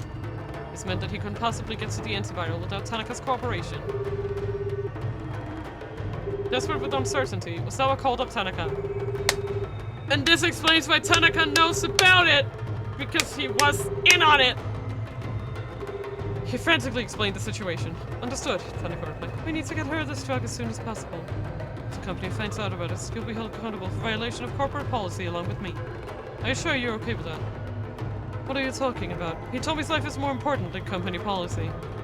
I was like, are you sure the music is fine? It looks really loud now. Asal felt an immense surge of gratitude for his assistant. Okay.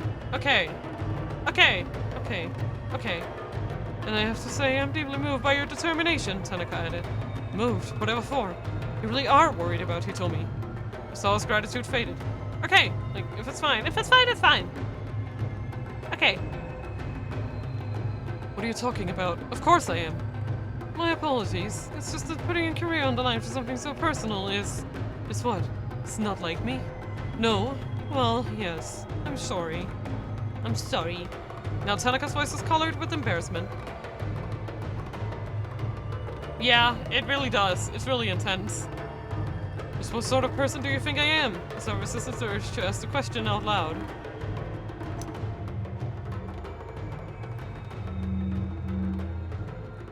A short time later, Osawa and Tanaka stood before the door to the secure storage area. The security guard had let them in without the slightest suspicion. Osawa pressed his index finger to the fingerprint scanner first. Accepted. He realized he'd been holding his breath as his authorization finally went through. If a moment later, Tanaka touched his own finger to the scanner blade. Accepted.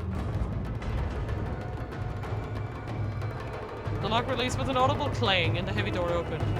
Osawa hurried to retrieve the antiviral. As he picked up a small vial, he had a sudden realization.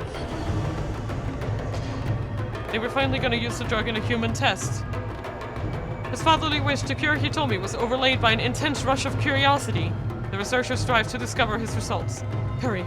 I need to hurry. I need to administer the antiviral as soon as possible. Osawa could hardly fend off his excitement.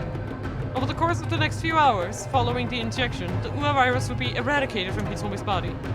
There have been some fever and cramping as temporary side effects, but the DDS had done a spectacular job of stomping out the virus.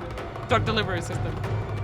Also known as smart drug delivery, the ability to target a specific region of the body with a specific drug has momentous implications for the future of medicine. DDS technology is currently being tested extensively around the world. In saving his daughter's life, Osawa had proven the value of his research. If he'd been asked what made him happier, he would have been hard-pressed to give an answer. Afterwards, yes, he told me where she could have become infected, but she had no idea. He explained the need for secrecy and strictly forbade her telling anyone else what had happened.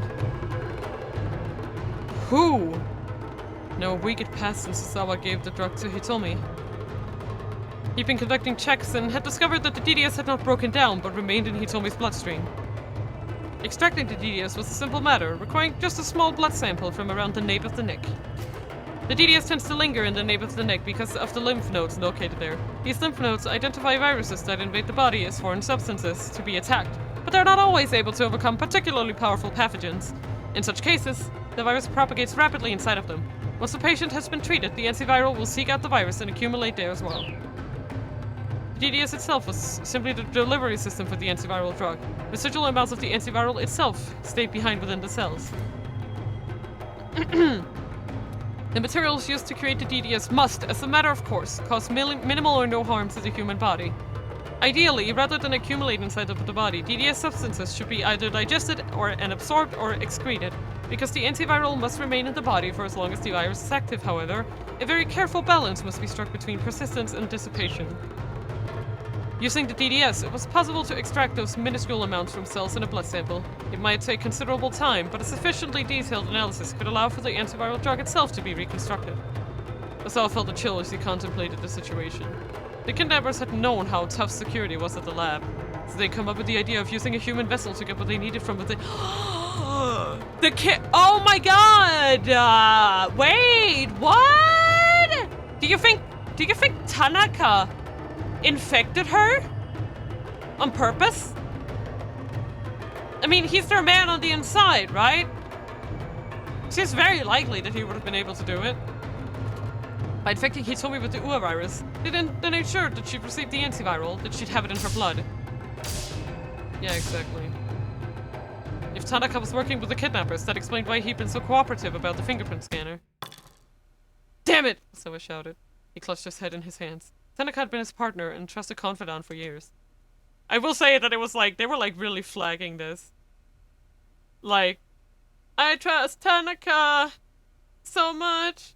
I trust him with my life. He would never do anything bad to me. Oh, never, never. Osawa refused to believe he had been betrayed like this. Ding dong ding ding ding ding ding ding ding ding ding. The front door chime sounded.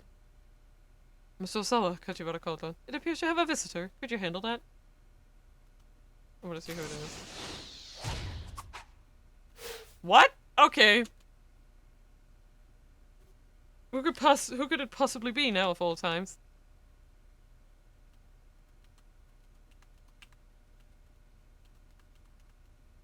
I don't know. You do it.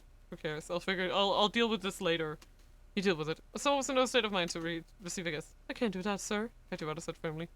We can't let the kidnappers learn that there are detectives here. Then have I take care of it, Osawa told him. Kajiwara headed off. Right now, Osawa just wanted some time to think by himself. Was Tanaka really one of the kidnappers? But if he was after the antiviral, he had plenty of opportunity to get his hands on it when they gave it to Hitomi, hadn't he? Was that really what these people wanted, after all? The answer seemed to evade him at every turn. Unable to think of what else to do, he tried the internet fortune teller again. He got the same "you're a very work-minded person" result a second time.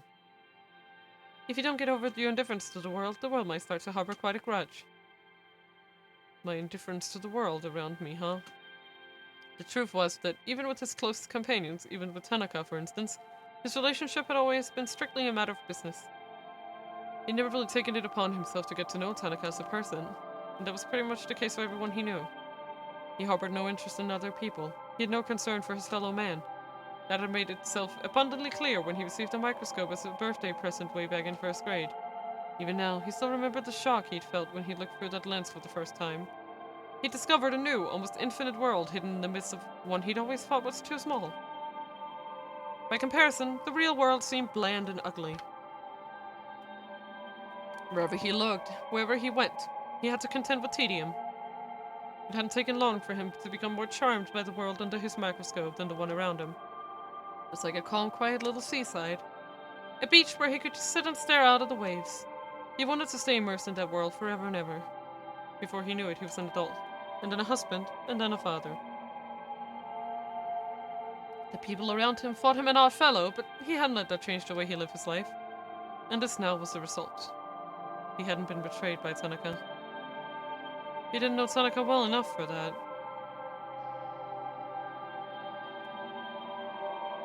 Find a way to connect more deeply with the people around you and start living a better life before it's too late. Just do that and you're sure to have a wonderful future ahead.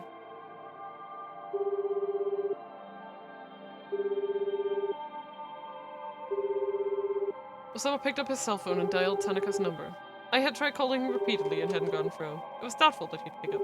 Still, Osawa had to try. The phone rang several times. He listened grimly to the empty, mechanical sound, preparing himself for disappointment. What is it? Tanaka's voice sounded coldly in Osawa's ear. The tension was electric.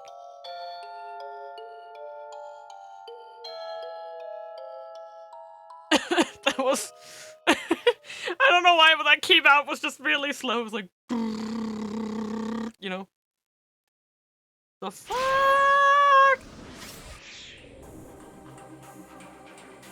I mean, we have one son left. Ah, yes. I think this is a good time. Take a little break. I need to refill my drink and all of that, and I will be right back. So I'll see you guys in a moment. See you.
Hello, friends. Hello, gamers.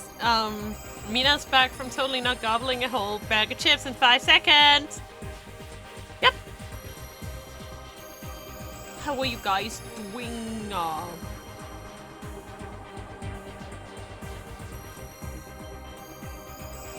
So why didn't you use the bonk redeem? Oh, right. I actually don't have it on this screen, so... But still... Okay. You know what I got? What are you doing? No!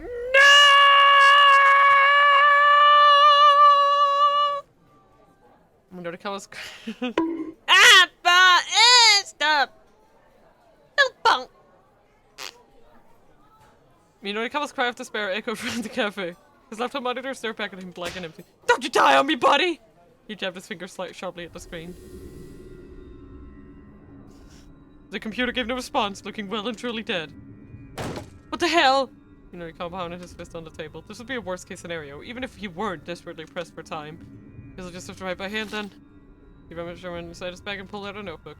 I can still do this! He shouted, doing his best to psych himself up for the task ahead. I will still do this! Excuse me, sir. The waitress appeared timidly beside him. What? Minori-Kawa snapped, his pen still flying across the paper. Sir, if you could please quiet down. The computer just broke. I mean, that's a scream or two. Minori-Kawa was in no state of mind to be quiet. If it weren't for the deadline he was racing to meet, he'd probably have gone on screaming until he passed out. Your computer is broken, you say? The waitress peered at the monitor. Yeah, look. It just suddenly stopped displaying anything. Could it be that, the battery is just dead? Minori-Kawa said boldly, right. That's it! The waitress flinched as Minori-Kawa's finger jabbed toward her face. I hadn't considered that possibility.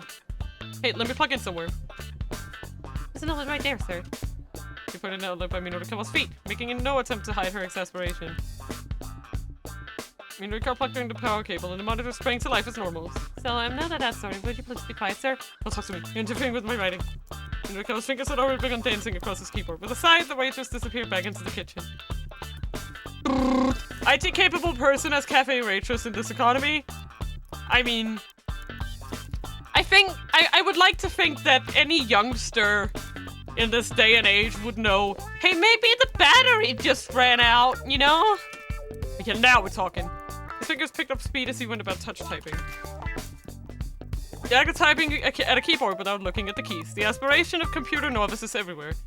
The typical method involves placing the index fingers on the F and J keys, with the middle ring and pinky fingers resting on the A, S, D, and K, L, and semicolon keys to either side, from which all other keys are easily reached. With practice, a touch typist can instinctively hit the correct key every time without looking. I also do mostly touch typing.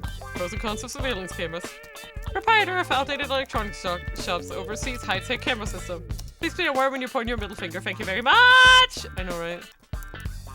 Bed limit bogus weight loss. Drink sales demo. Bankrupted organizer remains undiscouraged. Now Minori-Kawa's spirits were riding high. His riding rolled along at a brisk pace. Sir?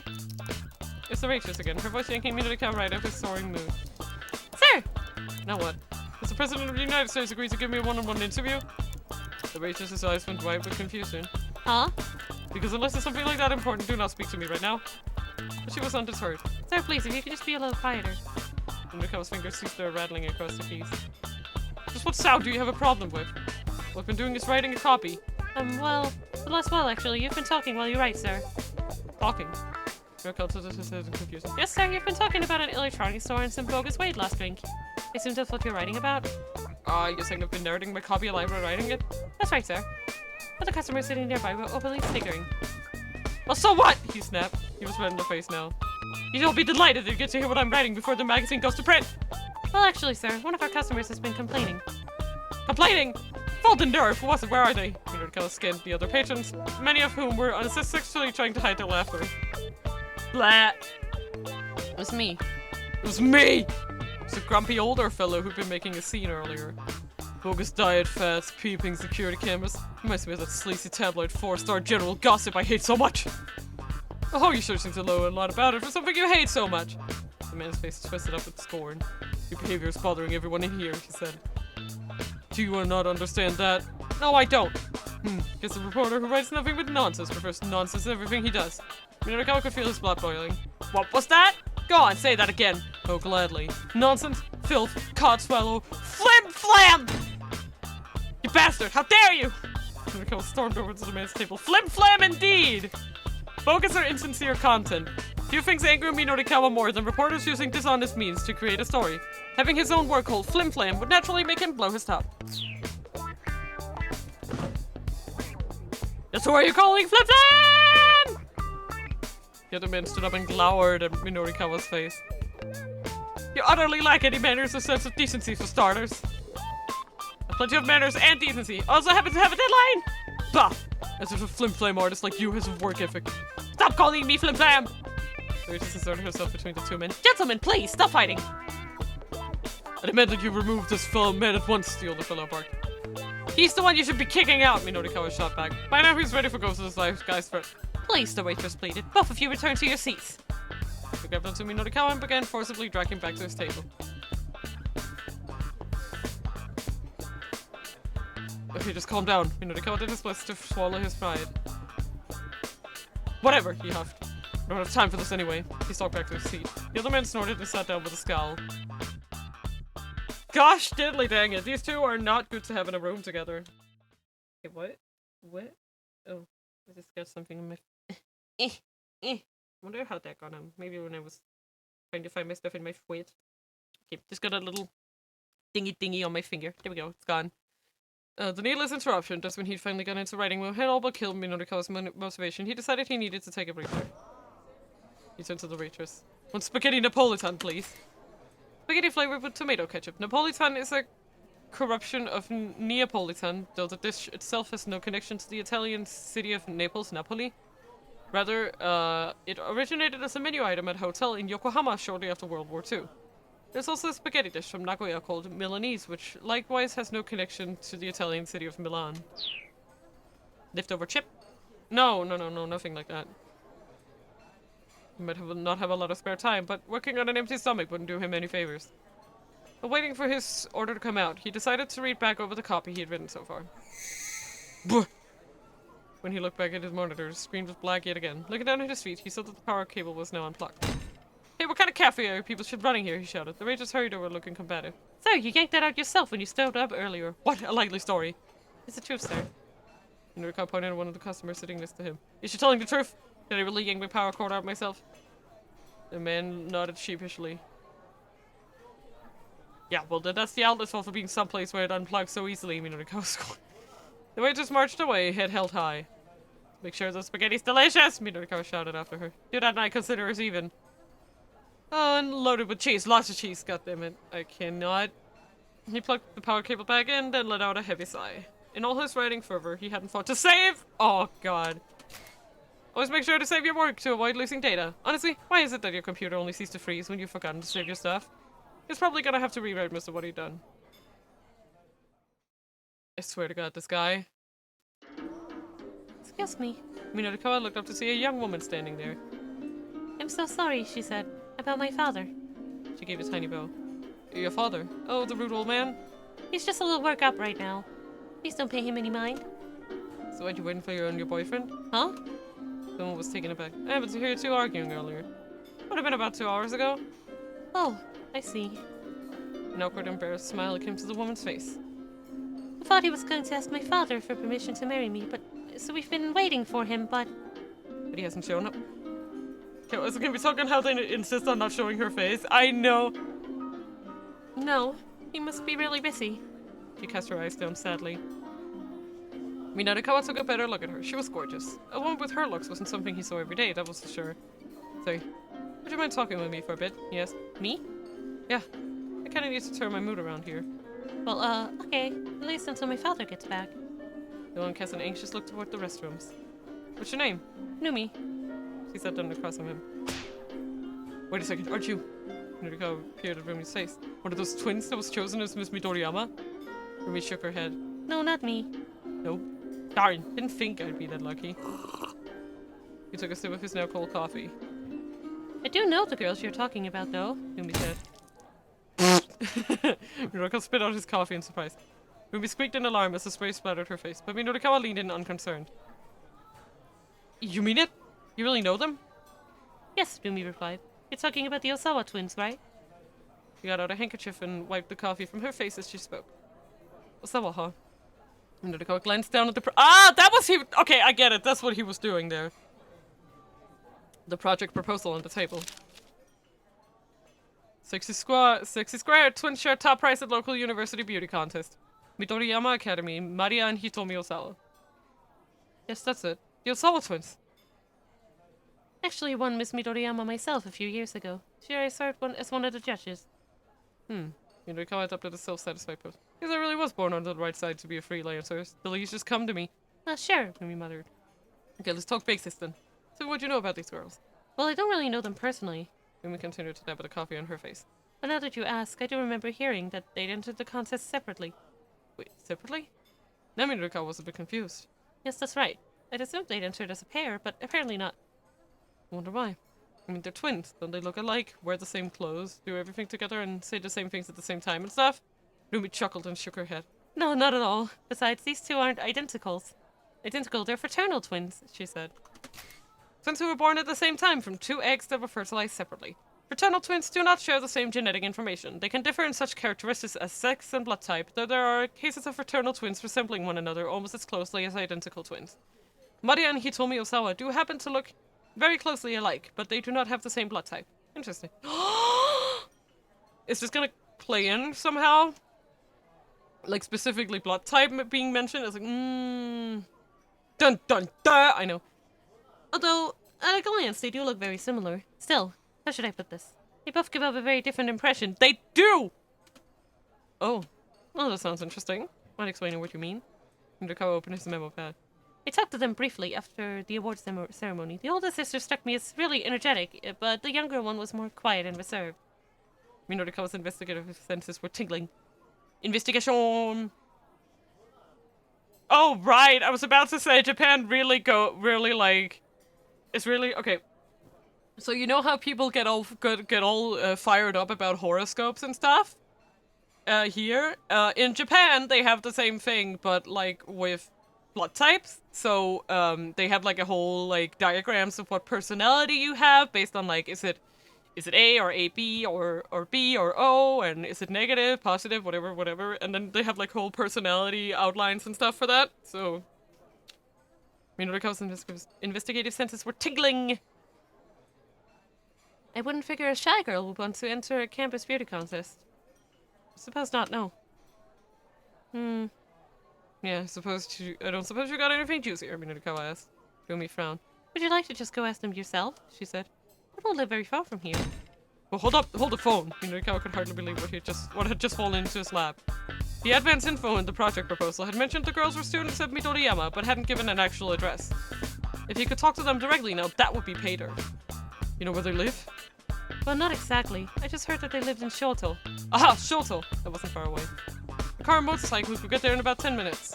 It'd be quicker than going to Midoriyama Academy, and he'd be able to meet with the girls themselves. Midorikawa flashed a quick look toward the restroom. It looked like Rumi's father has just gone back. Sorry, she said. I should get going. No problem. Thank you.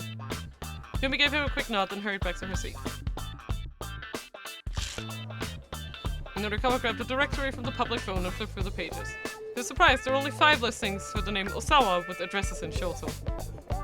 There was neither Maria nor Hitomi, but he hadn't expected there to be. He'd need to find their parents. Wasting no time, he called up the first Osawa on the list.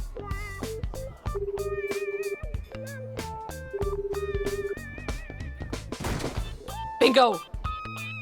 Oh! He was the caller! Right. Got in the right place on his first try. Way to go, me! He committed the house number listed in the phone book to memory. Just then, the waitress reappeared with a disgruntled expression and Midorikawa's order of spaghetti Napolitan. Here you are, sir. Me! What a mood! That's me when I make stuff with grated cheese. Oh. The vessel was piled high with an impressive amount of grated cheese. Parmesan! It looked almost like a miniature mountain of snow. You did say less of cheese, sir, the waitress told him. She set on a canister of cheese and a bottle of Tabasco. A sauce made by the US-based McIlhenny. Sus! McIlhenny! Stop scaring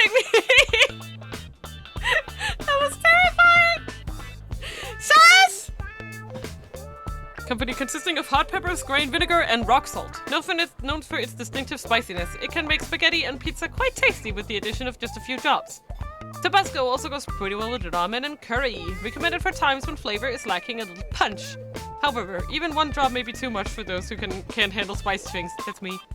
It's been claimed that Tabasco was first imported to Japan by a certain well-known former pro wrestler, but the story is untrue. Sasa! Ooh, this looks good, Minorikawa exclaimed. He rolled some spaghetti up with his fork and shoved it into his mouth. Num num num num num. The slightly sour sweetness of the ketchup blended perfectly with the mellow flavor of the cheese. Ooh, that is tasty! There's nothing like satisfying grub to lift the spirits. He turned back to his laptop, still wolfing down the spaghetti. Alright, we're back in action, let's do this! Then again, he unthinkingly blurted his word aloud and he slipped back into writing mode. Of course, I've got this. The ketchup smeared around his mouth, he set his fingers tapping away at the keys. The waitress let out another groan of dismay. I say something? Midoriko glanced in her direction, but the waitress faked a smile. No, sir, I don't think so. Yeah, well then go away. You're distracting me. The moment she looked away, she clenched her fish in indignation. Nothing, sir. Good luck with your work, sir. Don't need luck. I got this. Eyes jumping back and forth between pasta and computer. Midoriko got to work on his copy once more. For long, he was oblivious to every sound in the cafe around him. Bruh, I love him. He's so— I hate him. Got one guess. What is similar about Midorikawa and Achi? Food. The way they eat food. When he finally snapped out of writing mode, he glanced at his watch. It was 2:20. Almost time for him to head to his next interview. Better get a move on.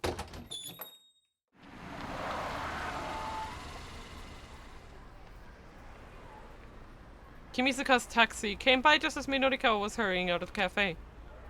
Well, what a pleasant surprise, Minorikawa called out. Nice timing, my man. Kimisuka's startled look quickly vanished behind an expression of professional resignation. Do you need a ride, sir? You know it, Minorikawa replied. First head to Shoto. After that, I'll need to get to Sakuragaoka. As he cast his gaze out at the sights of the city, Minorikawa mulled over his plan for the next part of the day. First, he'd interview the Miss Midoriyama girls. Then he'd meet with the head of that theater troupe. In order to leave himself enough time to write his copy, that meant... I'd like to get all this wrapped up in 20 minutes, he said. Can you make that happen? Musica flashed a grin. That will incur a special fare, sir. Ooh, special, Minorikawa said as he got settled in his seat. I love that word. Musica stepped on the gas. They both have no idea how to eat spaghetti. Oh! Yeah, fair. I mean, I suck too, but oh. You know what? I'm gonna go shopping next week, and then I'm gonna buy stuff to make me some carbonara, cause boy. And then I can use the rest of the eggs for other stuff. Shibuya was a town of contrasts. It was a town of young people, unpretentious, energetic. The Scramble intersection and center guy perfectly conveyed with that vibrancy. However, if one turned right at the 109 building and headed down Bunkamura Dori, the town's whole atmosphere changed.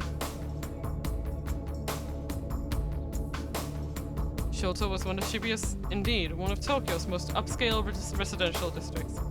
Wherever one looked, there were stately manor houses giving off an imposing air, sending the message that this was no place for the common folk. Right here's fine.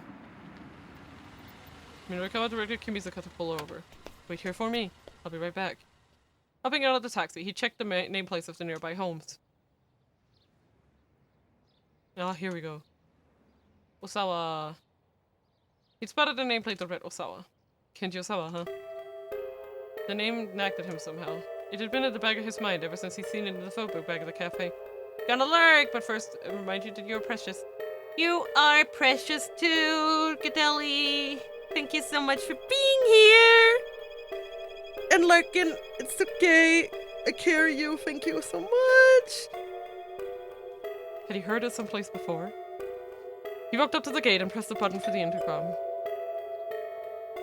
And now we're gonna have I. Even the little chime it made when pressed sounded elegant. Yep. Minorikawa waited, but there was no response. He looked at his watch. It was 2:30 now. His interview with Shinosuke Orai of the Wandering Angels was supposed to have started already. Episode 3 is here. With help from Shinji Bando, Mondo was able to get out of his apartment. Then, when all the players had finally assembled, the troupe proceeded with one last rehearsal before showtime. But again, tragedy struck. Mundo came down with food poisoning after eating his lunch. He was rushed to the hospital in an ambulance, and the angels were once again lacking an actor for the key role of Shido. Warai was on the verge of panic. Finally, however, he came up with a solution. Nose actor Takuya Amo, age 31, would take on the part. Continued in episode 4! So he wanted to meet with the twins first if it was possible.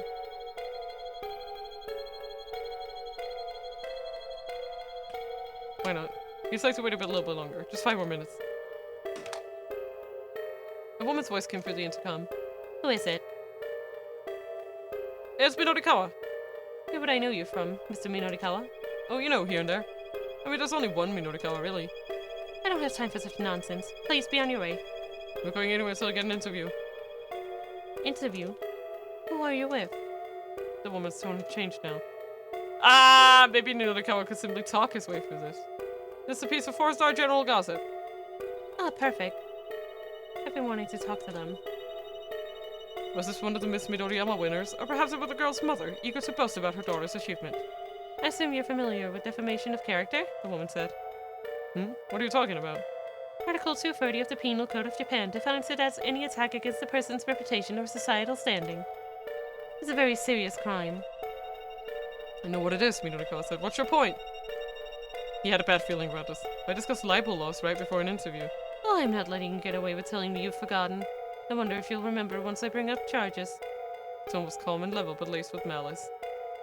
You're talking nonsense, lady. Are you the mother? I've got business with your daughters. Who wanted them on the line? Nonsense! The woman's wrath radiated from the intercom. It's your 4-star general gossip that specializes in nonsense. Her voice was so loud that it was cracking. Detective, arrest this man! He's a criminal! Detective, huh? You don't really think I'd fall for that, do you, lady? Just who do you think I am? I'm Minoru Minorikawa. Because his arms then struck a defiant pose.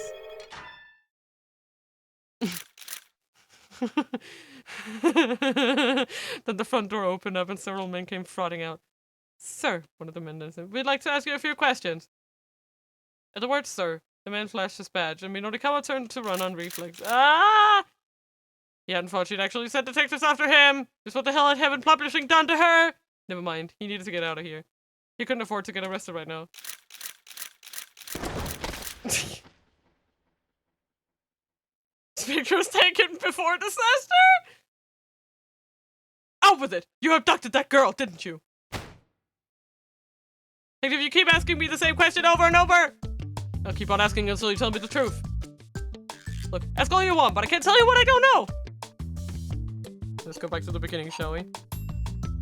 Oh, cut the crap. I don't have time for your games. As a matter of fact, you have plenty of time, I can assure you that. The stubborn detective flashed him a grin. I can keep doing this for days if that's what it takes to get you to confess. Hilarious. And so the interrogation went on for hours. In the end, once his innocence had been established, Minorikawa was finally released. He wrote a scathing indictment on his experience. The report shook up the system in a major way. But that's another story for another day.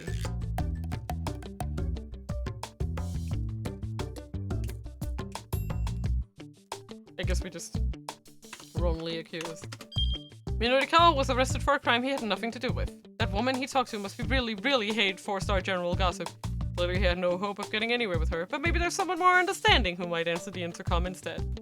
Yeah, you know what? Let's do that. Let's do that. I knew that was probably what we'd have to do. But I just thought it would be funny. I think it's this one.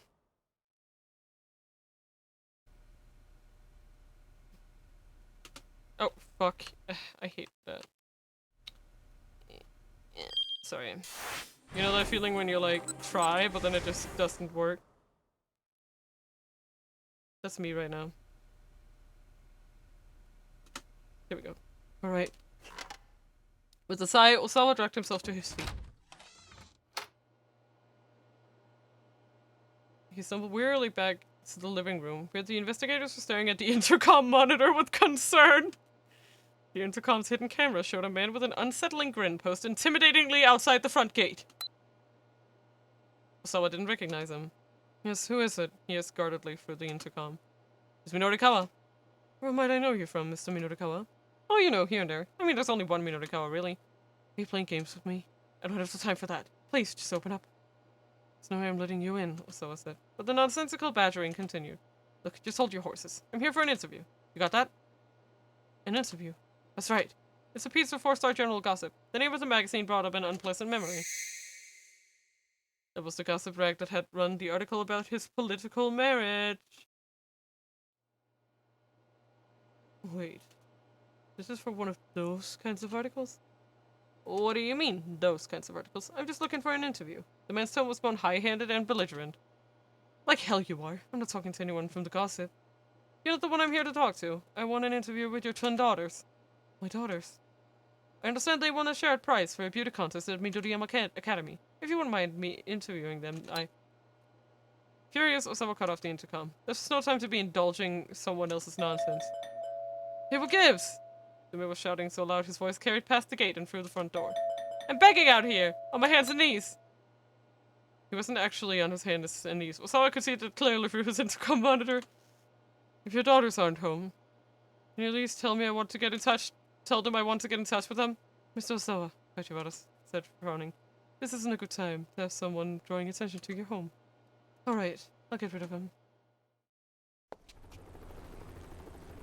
Osawa hurried out of the house, confronting Minorikawa through the front gate.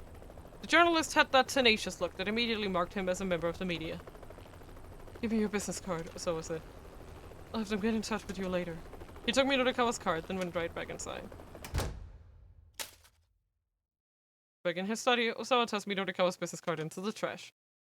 Unable to think of what else to do, he tried the internet fortune teller again. He got the same "you're a very work-minded person" result a second time. This is all the same. And we still have this keep out, so...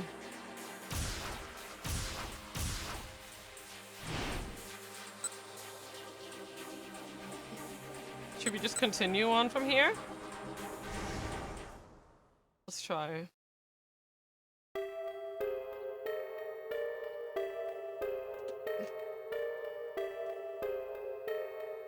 And now it should be Osawa.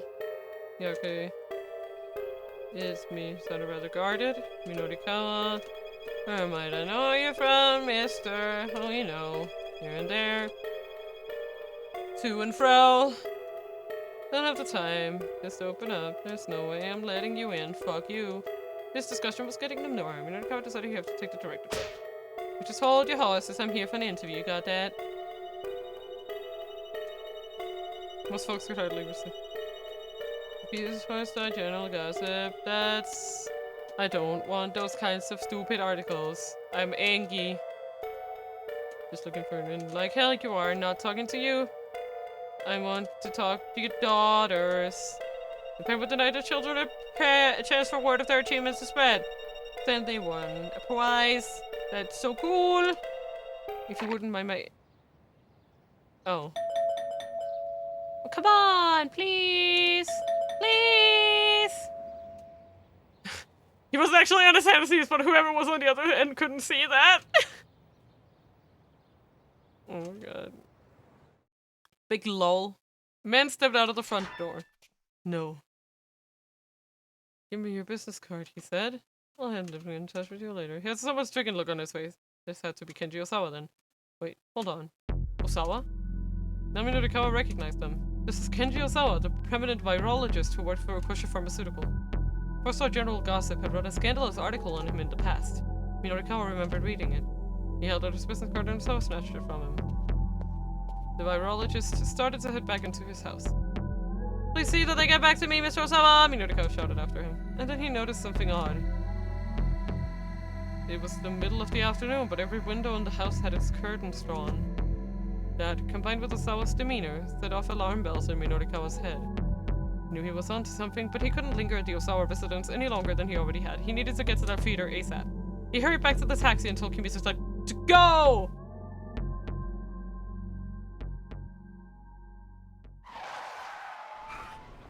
Get on and go! A few minutes later, the rear tire skidded sharply as the cab came to a stop beside a different curb. The trip from Shoto to the theater in Sakuragaoka had taken almost no time at all. Here we are, sir, Kimisaka announced. Wow, that was fast. Still, Minorikawa was at least 5 minutes behind schedule. He'd hoped he'd still be able to get the interview with Wadai. Chop, chop, chop, chop, chop, chop. Yeah, and this is where we will jump from Osawa. I think. Right? Here. Get out! I know. Get out, Mina, you can't be here. Now go!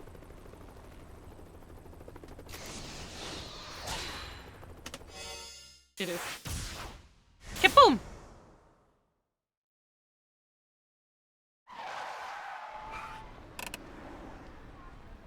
Norikawa got his wallet out as a jacket to pay the driver. Oh no, Kimizaka said, waving a hand. Don't worry about the fare. Huh, why not? There's still plenty left over from what you paid me earlier, sir. That's what I meant by special fare. That's right, you'd pay Kimizaka a whole 10,000 yen for taking him to Endo Electronics earlier. But, I mean, I'm not the sort of person to keep the change, as it were, Kimizaka said. Norikawa felt a surge of pride at those words. It's my man! My man the taxi! You're my kind of guy, Mr. Kimizaka. A man on the job can always count on Hachiro Kimizaka's taxi, the driver grinned. Now, go on, go! Thank you! I have a feeling we'll meet again. I love you, taxi man! You're my favorite boyo! As Norikawa entered the theater lobby, he saw a bunch of flower bouquets, patrons' gifts of appreciation. Among the names of the senders were celebrities he recognized. The largest of the bouquets was sent by Koichi Nakamura of the secret society Chunsoft.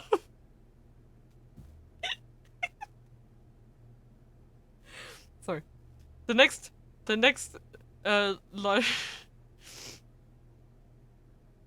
largest came from Marutaro Ishihara from the government organization Joy Art. Following that were those from actress Barako Rose or Dose, I'm not quite sure. A popular scenario writer, Ebisu Ipponmatsu, Tohoku Bus Tours Co. Limited, bus guide Kimiko Amo, professional baseball player Masa Narikiyo, the ventriloquist Shinshin, ukulele player Hawaii Matsuda, online TV critic Genzo Akitsu, and so on. This went before Spike and Chunsoft merge. Yeah, Chunsoft. Evidently, the Wandering Angels were a pretty popular acting troupe.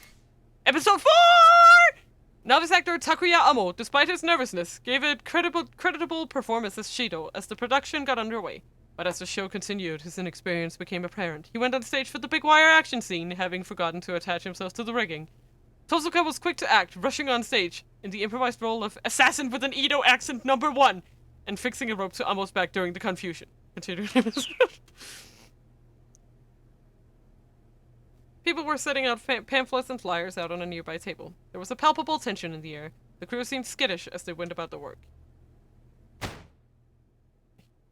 He's late! Someone shouted all of a sudden. It was a man over in one of the corner of the lobby, railing angrily to nobody in particular. Why the hell hasn't that journalist shown up yet for the interview? Looked like he'd been waiting on Norikawa then. Was the steel pulling this while we were this busy? Guess that's Shinnosuke Warai. I've been busy myself, Norikawa said, keeping his composure. Trust me, I know how it goes. Ah, who the hell are you? I'm the guy you've been waiting for, Mr. Orai. Or-I, haha. The man glared at him. It's Orai, he said. Anyway, I'm Norikawa. Sorry to keep you waiting. Though really, a short wait is a small price to pay for the chance to be interviewed by me. Well, I hope you appreciate how valuable my time is now that you're taking it, he snapped at Orai. Wow, someone sure has a high opinion of himself, Norikawa replied. He marched up to Orai. Damn right I do. I'm Shinnosuke Orai. The theater man got right up in Norikawa's face. Like anyone even cares! A jolt of tension sparked between the two men. Around this time, there's a similar jolt of tension between two other people. Ah, Kenji-san and Mamoru Tanaka. Okay. And this is where we get back to that. I beg your pardon, a woman interrupted, but Mr. Orai does have a schedule to keep. And who are you, miss? Tsukusawa, I'm the producer. Well, listen, Sue. Sue. I'm in the middle of an interview here. Please don't interrupt. What? That's how you conduct an interview? That's right. This is how I roll. Look, whatever. What I growled. Let's just do this already. Fine by me. The two men sat down on opposite sides of a table in the lobby. But Tsukusawa spoke up again. Mr. Wadai, don't forget the meeting you have after this. Yeah, handle that, would you? Norikawa let out a derisive snort. It's like you're holding court, he said. Do people actually hang around with you with that kind of attitude? You have no right to judge my acting troupe. Norikawa straightened up in his chair, a mocking smile on his lips. Oh, so it's your acting troupe, huh? He said. Why not just play all the roles yourself? Heck, you could even be your own audience. How dare you! Wadai rose to his feet and made to leave, but Tsukusawa herded him back down into his chair. Norikawa continued as if he hadn't heard. Just what is it that you do anyway, he asked. Wadai raised an incredulous eyebrow. You don't know? No, why should I? You came to an interview without knowing anything about who you were interviewing. Yep. That's it! Get out! Wadai roared, and pointed angrily toward the exit. A dare unmannered clod like you come in here and waste my time. Hey, who's being unmannered now? I came all the way out here to hear your story, didn't I? Why don't you get out? Norikawa pointed at the exit as well. What the hell should I have to leave? Wadai demanded. This is my house! Theater jargon for the theater itself, especially the main auditorium.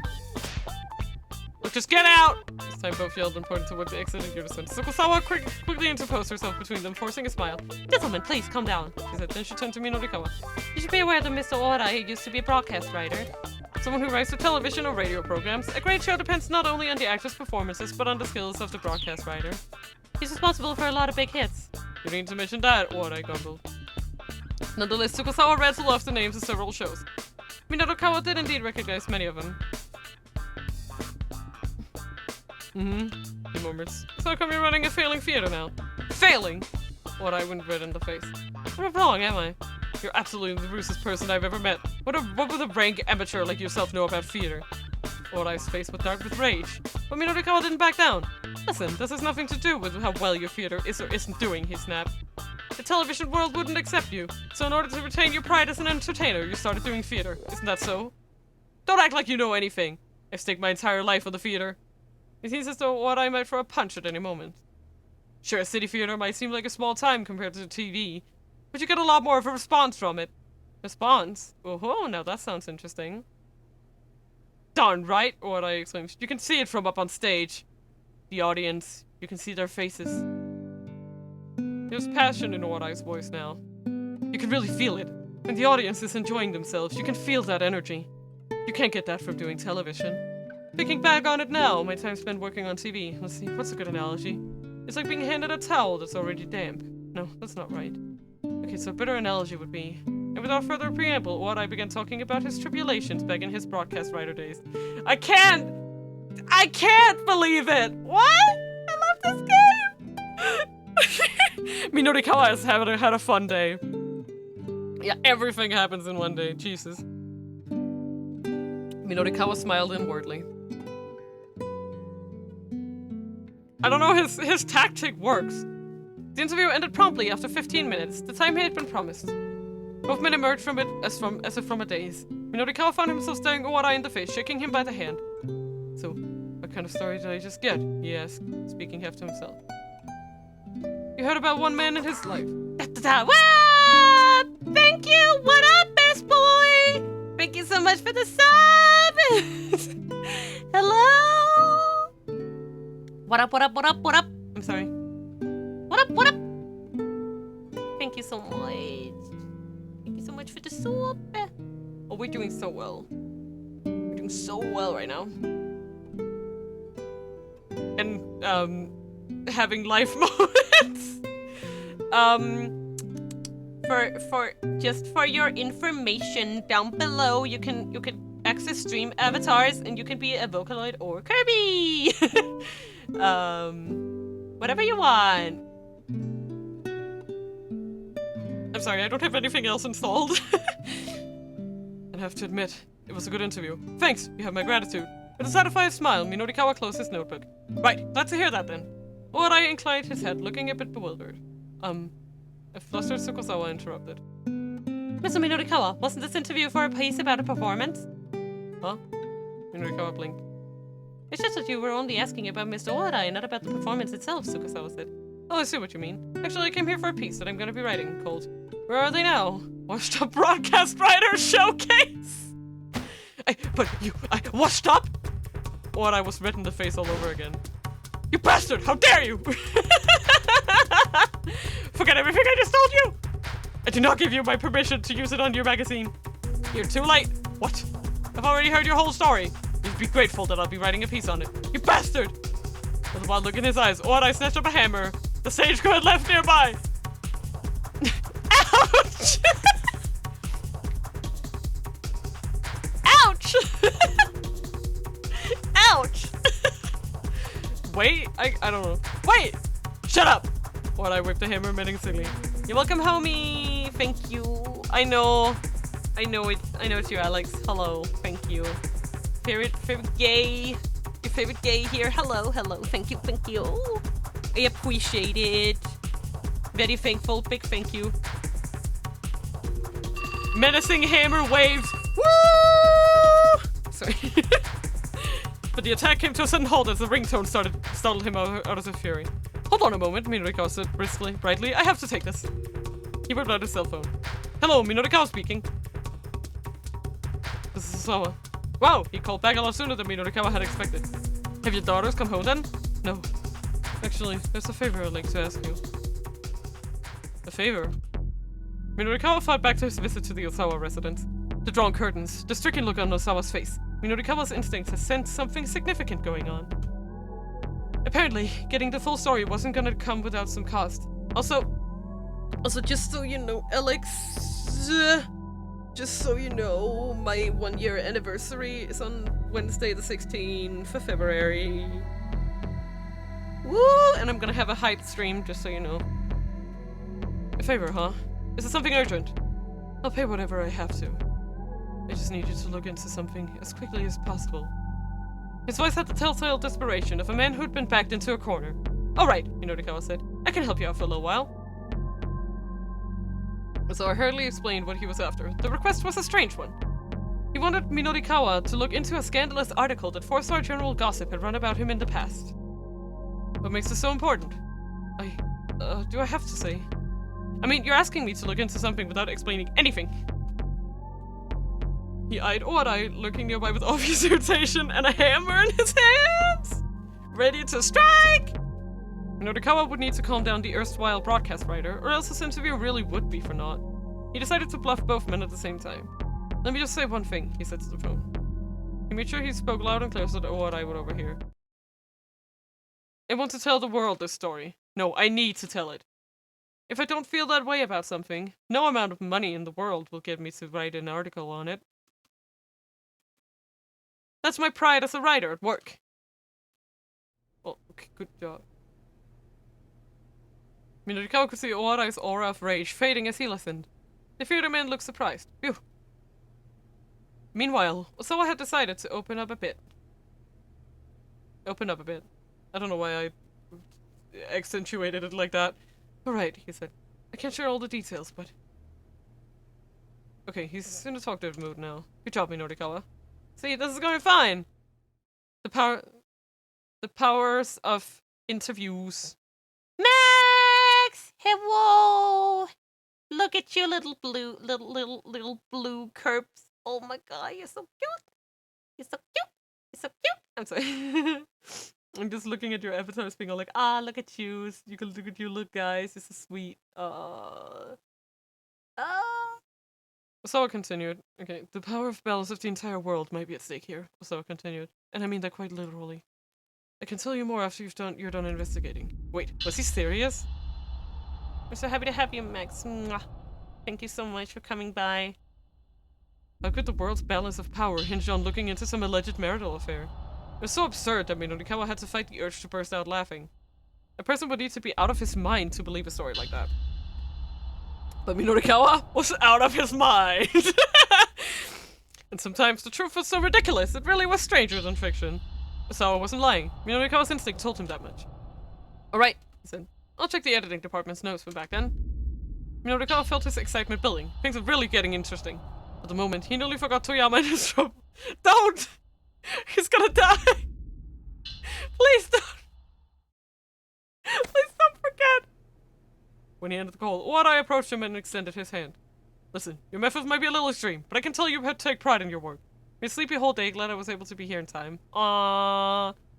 Do you feel a little more awake now? Or are you still sleepy? You're still sleepy? It's okay. It's okay. I welcome you to the Dreamland, Max and Alex. Welcome to the Dreamland. I hope you have some fun. Yeah, I hope you got a good rest. Of course I do. I'm sorry for getting so worked up. I bet you'd write a fine article about me. So please, Mr. Minorikawa, let the world know about me and my half-lived life. Minorikawa took the offered hand and shook it. Leave it to me. Once I'm done with it, you won't just be some washed-up nobody anymore. Mr. Orai. It's Orai. Minorikawa grinned. I love this game. I'll be here, just got the cove. Oh no, Max! I'm sorry to hear that. Oh, you poor thing. Minorikawa rushed out of the theater. He completed all the interviews that he could get done before 4 o'clock. Oh, I'm so sorry, Max. You want get huggy. Now he had an hour left to write it all up to convince the folks from the loan company that the gossip could stay afloat. Rah! He let out a roar, psyching himself up for the final push. I can't believe how this guy's day started. Yeah! Woo! Sorry. I know it'll be okay, but that doesn't stop me from worrying. Well, I will have so many hugs of you. I'll hug you a lot after stream, I promise. It's just a bit difficult to do. Okay. Yeah, here we're gonna jump to Osawa. Jump. Okay. Okay, I need to see what the fuck is going on here. Let him breathe / Osawa picked up his cell phone and dialed Tanaka's number. The phone rang several times. He listened grimly to the empty mechanical sound, preparing himself for disappointment. What is it? Tanaka's voice sounded coldly in Osawa's ear. By the way, Max, we just found out that the butler... he's not the butler. He just acts like a butler. So Tanaka's like, Osawa's co-director, and he's been like, I trust this guy with my life. I trust him so goddamn much. And now we found out that Tanaka's probably behind the kidnapping. Woo! Tanaka's voice sounded coldly in Osawa's ear. The tension was electric. Osawa felt a surge of outrage. He wanted to scream, but he took a deep breath and managed to maintain control. Tanaka, who are you? Is Maria alright? Tanaka did not reply. The police told me. They said you were connected to the kidnapping. A soft chuckle came from the other end of the line. Oh, well, the police sure do know how to do their jobs. Tanaka's tone was unapologetic. Shelly the killer? Yeah, I know, right? He sounded nothing like the man Osawa thought he knew so well. Why would you do this? Money? Are you having money troubles? Money, Tanaka replied. Sherry the filler. I suppose that's part of it. Honestly, I doubt you'd understand. Do you have any idea what it's been like for me, doing a research together? You're always the one who takes center stage. The fruits of our success are all yours, even though you couldn't have done any of it without me. The more he said, the more vitriol seeped into his words. Osawa's hand trembled as he clutched the phone. The taker can never understand how it feels to be taken from. You've hoarded so many things to yourself. So I'm taking some of them back. And with that, he hung up. Hey! Tanaka! No! So I dialed the number again, but Tanaka didn't pick up. So I racked his brain, thinking back on how Tanaka had been acting earlier that day. Had there been anything unusual? Any clues at all, no matter how small? If he could find some hint, maybe he'd be able to find Maria and Hitomi. That was it! I had been suspicious of Tanaka all along. Andy! Hello! Welcome to the Dreamland! It's okay, thank you so much for coming even though it's a busy day. I'm just happy to have you here for any moment at all. I hope you're having a good day. So much so that she pinned a bug on him, hid it in a tie clip. Her suspicions must have been pretty strong. Wait. Osawa recalled what Kajiwara had said. But still, she's that worried. Giving a tie clip as a gift is a bit... Words that struck Osawa as odd when he first heard them. I had never given him a tie clip. His heart gave a heavy throb in his chest. It couldn't be. No. It was impossible. That article from 4-Star Gossip crept back into his mind. The article had talked about a man I had dated before she married Osawa. The man's identity was never revealed. Could it have been Tanaka? The scandal! You've hoarded so many things to yourself, so I'm taking some of them back. Tanaka's cold words took on a new depth of meaning. Osawa felt the foundation of his life begin to crumble. Were Tanaka and I accomplices in all this? No. Wait. Just calm down. He couldn't let himself jump to conclusions. He needed to be more level-headed. Everything depended on it. If the two really were accomplices, why would I have planted a bug on Tanaka? What purpose would that serve? What could it mean? There's no use. So I couldn't think of how that makes sense. First things first. We need to establish what this relationship between I and Tanaka really was. Once he figured that out, he'd be able to get a better handle on the situation. Obviously, he couldn't just go and ask Ai directly. If she really were involved in all this, she certainly wouldn't tell him the truth. So I thought back to the business card he tossed into the trash. He didn't relish the thought of getting help from that scavenging hyena, but now was no time to be picky. If he wasn't able to leave the house, he needed someone else to do some investigating for him. Investigating! The brilliant writer, Minoru Minorikawa. He was Osawa's only hope. Woo! Wait, how many does that make it? To be content. Okay, how many do we need now? Okay, we have Achi still. Achi and Maria. Okay, Maria seems to have opened up.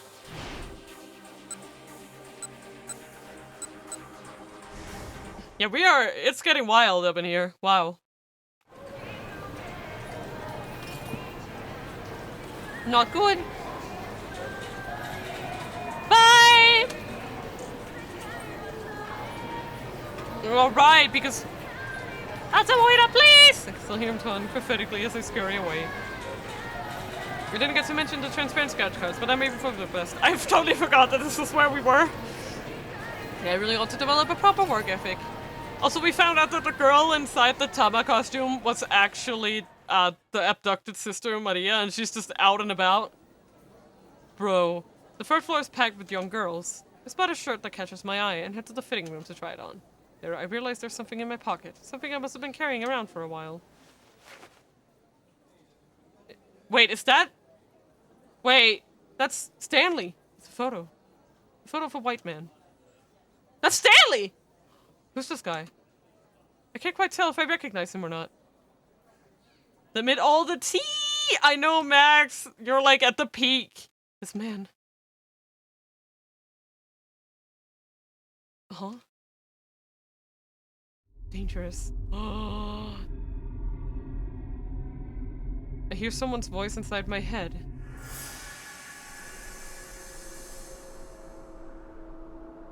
It's Kanan. Stay away from him.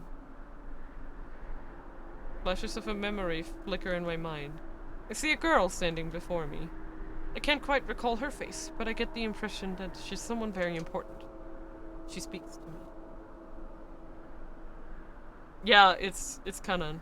This man is dangerous. Stay away from him.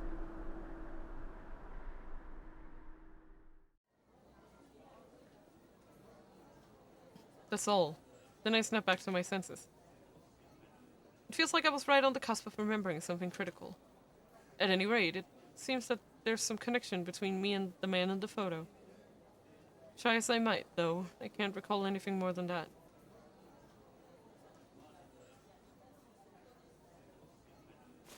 Bat slap. Oh, cute! Bro, that's trying the shirt I picked out. Yeah, that looks good. I decide to buy it and have the store toss out my torn sweater for me. Bro, she's so cute. As I'm about to go down the escalator, a young man strides up to me as if I'm an old friend. There you are. I thought we were going to meet on the second floor. Going to meet? What's this guy talking about? I've never seen him before. Oh, well, anyway, come on. We have to go hide. Hide? Why do we need to do that? Hide! Why? Because those guys might have found us. They're outside. There's my hand and I yank it away. Hey! Come on! What gives? Is this some new pickup trick or something? Whatever it is, it's way too aggressive. You get the heck out of there. Hey! Hey!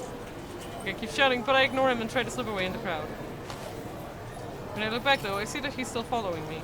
What do I do?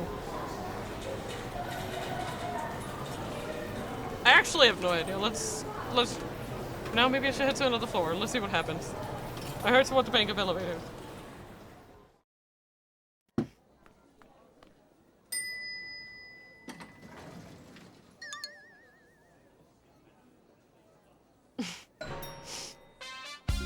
Well, if it isn't Tama, what a coincidence!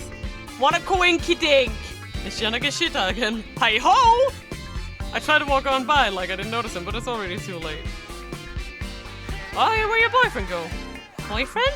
I have no clue what he's talking about. Anyway, perfect timing. And it's because she doesn't know she's a twin!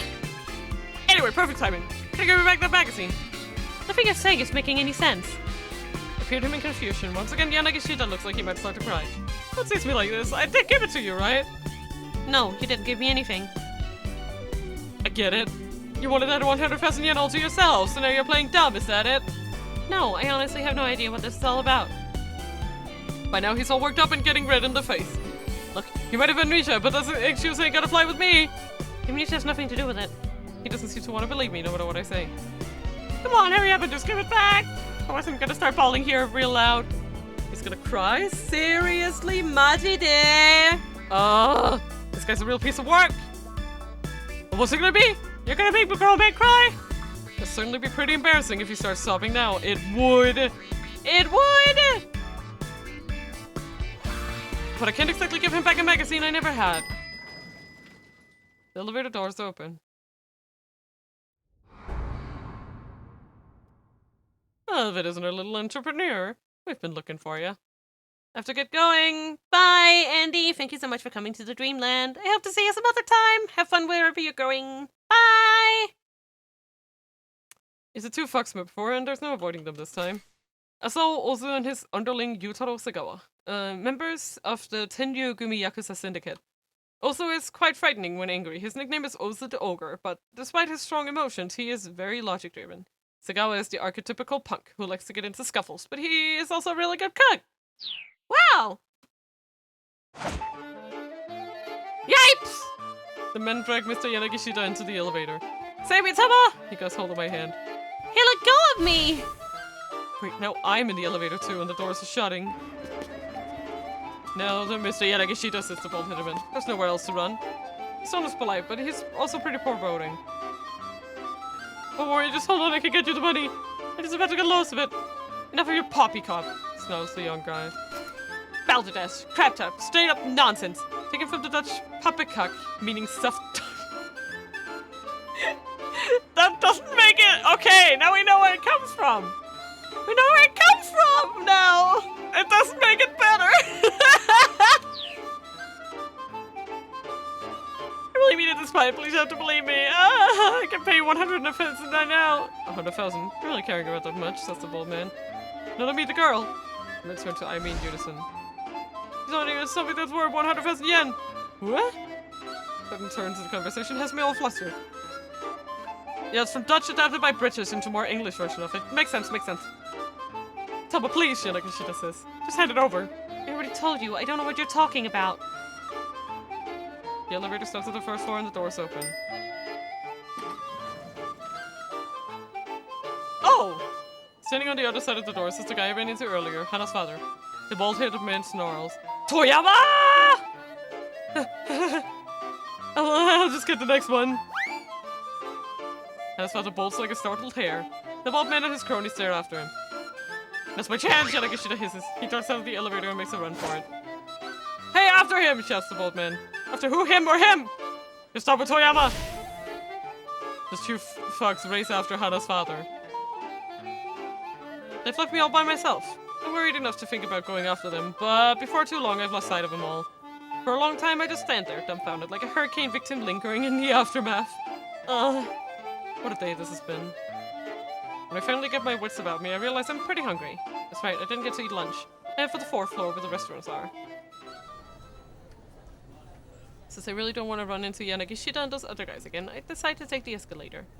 As I'm riding up, I hear a commotion coming from the floor below. There's a man's voice shouting angrily. Out of my way, come on! I pay the outburst no heed and let the escalator take me up. When I arrive at the 4th floor restaurant, the sign for a Chinese buffet catches my eye. Imabiki Chinese Restaurant. The name means something along the lines of Fire of Morning. I guess fire is important for cooking, but that's kind of an unsettling thing to call an eatery. Oh well, I guess the name doesn't really matter. I'm in a mood to straight up devour some Chinese food. When I go to enter though, I'm stopped by one of the employees. Oh, I'm sorry, miss. I'm afraid we're not accepting any more, any customers. I mean, we're not really open, not just now. She sounds a little bewildered by her own words. Why not?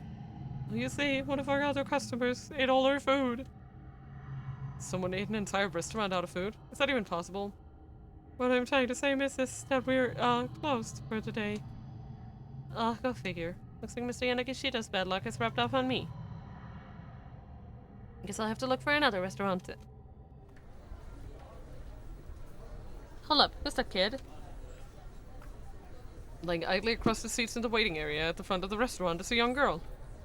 Is this the girl that this small-looking fellow has been searching for? She looks so sad it makes my heart ache. I can't just leave her here alone. Are we gonna pick up Hana? Oh my god. Excuse me, is your name Hana? She looks wary at the question. Your father's been looking for you, I say. Hana ignores me and just stares up at the ceiling. Hey, how about we try to find your dad together? I coax the girl into getting up, then I call out to the restaurant staffer. Excuse me, where should I go to ask them to put an announcement on the PA system? I don't know, maybe, the 1st floor? The security office. That's so great. Right, down we go! I take Hana with me, and we go get on one of the elevators together.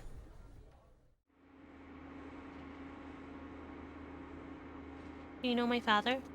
Hana's tone is pretty brisk. Well, I don't really know him exactly. You know you're a debt collector? I laugh and shake my head. Would a debt collector be wearing an outfit like this? Teehee. Hana lets out a deep sigh. So you're just kind of butting in then? Well, yeah, I guess so. I can't help but grin sheepishly. I feel like something about sad little Hana is stirring some of my lost memories. If I just came out and told her that, though, she'd probably think I was a total weirdo. Oh my god. That's sad. That hurts. So I decided to say something else. That hurts.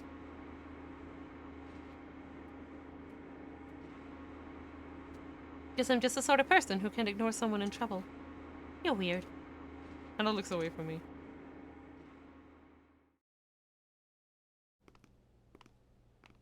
When I get to the security office, I hear voices coming from inside. I wonder what they're talking about.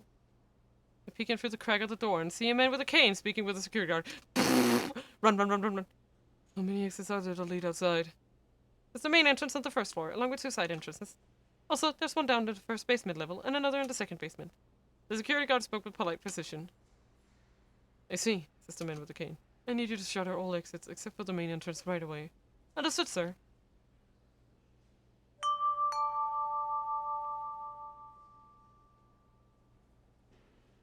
Attention all shoppers.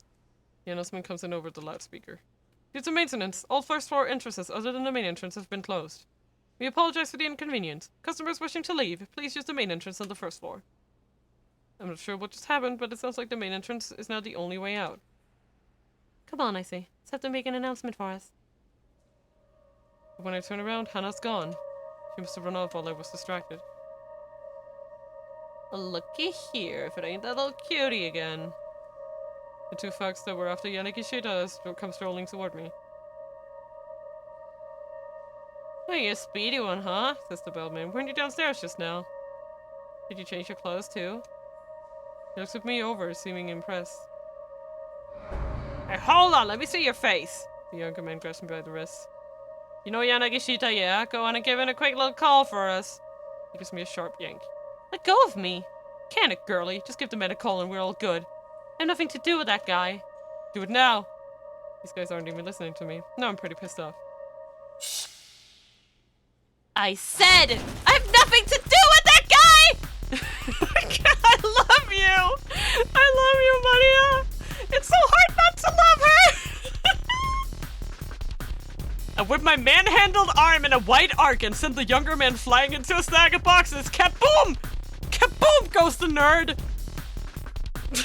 Look at him! Guess he must have been expecting that. Guess he must not have been expecting that. He hits hard. The impact knocks him out cold.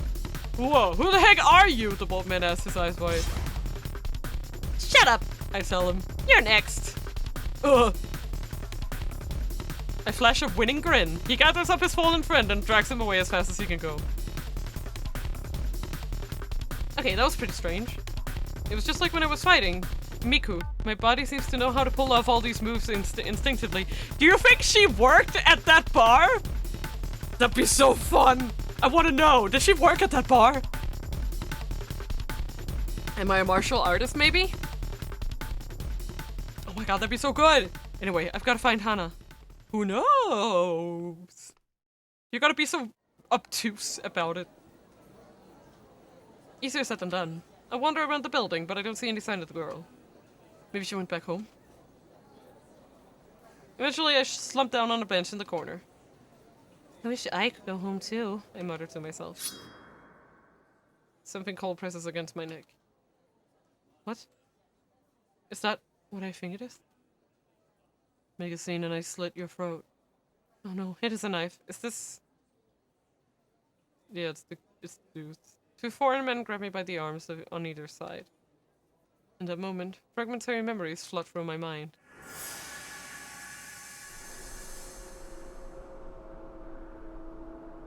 I'm on a street. It looked like someplace in the Middle East. I'm being dragged along by several men. I'm too scared to speak. There are people on the street, market vendors, but none of them seem willing to get involved. The men drag me into some back alley. Help me. Please, somebody help me. I'm being abducted. And then a dark silhouette drops down in front of me. The figure brandishes a knife, threateningly at the men.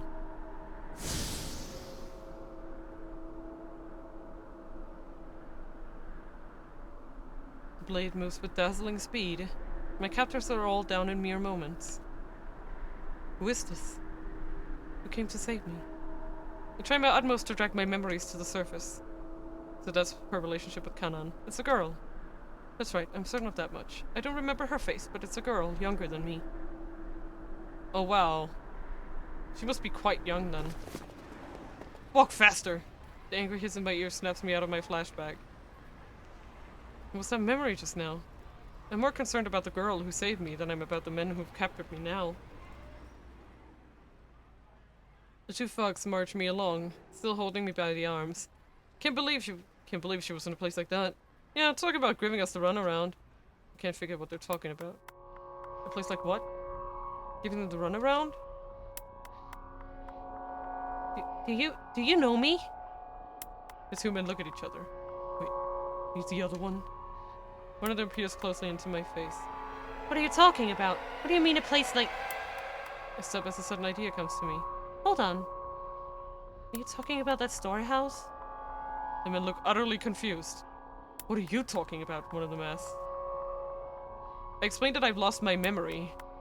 This seems to make them pretty anxious! We gotta report this.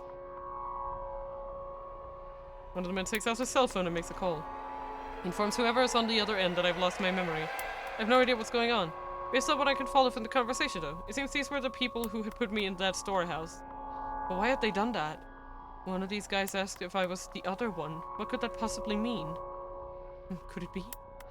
They abducted me because they mistook me for someone else? If so, who? The more I try to think, the more muddy this all gets. Calm down. Just calm down! Let's think of what we know. What I do know for sure is that I woke up inside that storehouse. And evidently I took a blow to the head, and that's the cause of my amnesia. Hold on, that's strange. If these people had kidnapped me before, why wasn't the storehouse, well, locked? It's pretty sloppy if they wanted to keep someone confined. What could all this possibly mean? you think Kanan got there first? It's no use. I haven't the foggiest. None of this makes any sense at all. Go with her. Oh, is this a... Or... No, it's... I crave my neck to see who spoke. It's the man at Kane! Wait, what? Who was at this? What? Okay, yes. Okay, so this confirms my suspicion. The man with the cane is not with the others. So at the very least, they have different agendas. I don't know what Kane guy's agenda is, but he's not with the terrorists then. I mean, I kind of had a feeling, but like this to me confirms it. Who the hell are you? One of my capture sparks said, let her go. Did you not hear? The man with the cane pulls a gun from his suit pocket. Get lost. This isn't worth dying over. The two men take a few steps back and then bolt out of the alleyway. Who are you? My voice trembles slightly. Guess he's not here. The man takes a quick look around. He? Do you mean Mr. Yanagishita? All that matters is that he's not here. Gun in hand, the man slowly approaches. You told me, Osawa. I know you've done nothing wrong. What? Feel a jolt of surprise at the name. You told me, Osawa? Is that my name? His face a mask of stone, the man points the gun right at my head. Please, no hard feelings. Oh my god!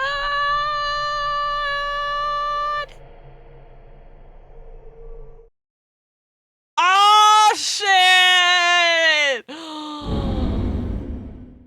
Oh my god! Ah! Okay, now we just gotta do Achi, which was here. Bro! Bro! I'm so lost right now. I don't even know what to do. I don't even know what to think. Wait, what? I'm so confused. Help! I just took the escalator down to the third floor. And there was Hitomi, standing right in the open after he'd been searching for her high and low. There you are! I thought we were going to meet on the second floor, Achi said. She sat back at him in confusion. Oh, well anyway, come on, we have to go hide. Hide? Why? He gave him a dubious look. Achi felt like something was off, but now wasn't the time to dwell on it. Because those guys might have found us, he said. They're outside. He took hold of Hitomi's hand. Hey, let go! What gives? She quickly yanked her hand away. Huh? As Achi tried to make sense of the way she was acting, she took off down the corridor. Hey, Hitomi! He hurried after her. It's like changing her clothes had also changed her personality. Still, he couldn't just leave her alone. The kidnappers might as well be closing in. He stayed in pursuit of her, trying not to draw too much attention. We go. He lost track of her somewhere near the elevators. Ugh, what is her deal? I'm sure what else he should do. He headed back down to the rendezvous point on the second floor. When he arrived, he spotted Hitomi heading down the escalator ahead of him. Hitomi! Achi shouted. But his voice vanished into the noise of the crowd, and she disappeared onto the first floor. Damn it! Achi rushed down the escalator. He took the steps 2, 3, 5 at a time. He made it to the first floor and looked around. As Hitomi about to take a different escalator back up. Why is she doing this? He waved his arms to get her attention, but she didn't notice and headed right back up. Down, up. What the heck is she thinking? And she sped around and got to the upward escalator. Oh, wait, come on! He shoved people aside as he ran up the moving stairs. Bruh. But he saw no sign of Hitomi when he reached the second floor. He lost track of her completely.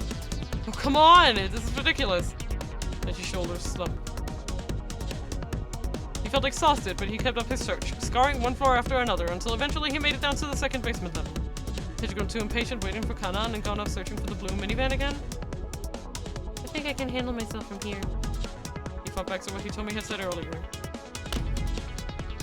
Damn it, she's not gonna be okay by herself.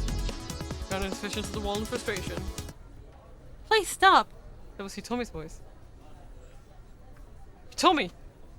Oh, she did change her whole outfit. Not necessary, but okay.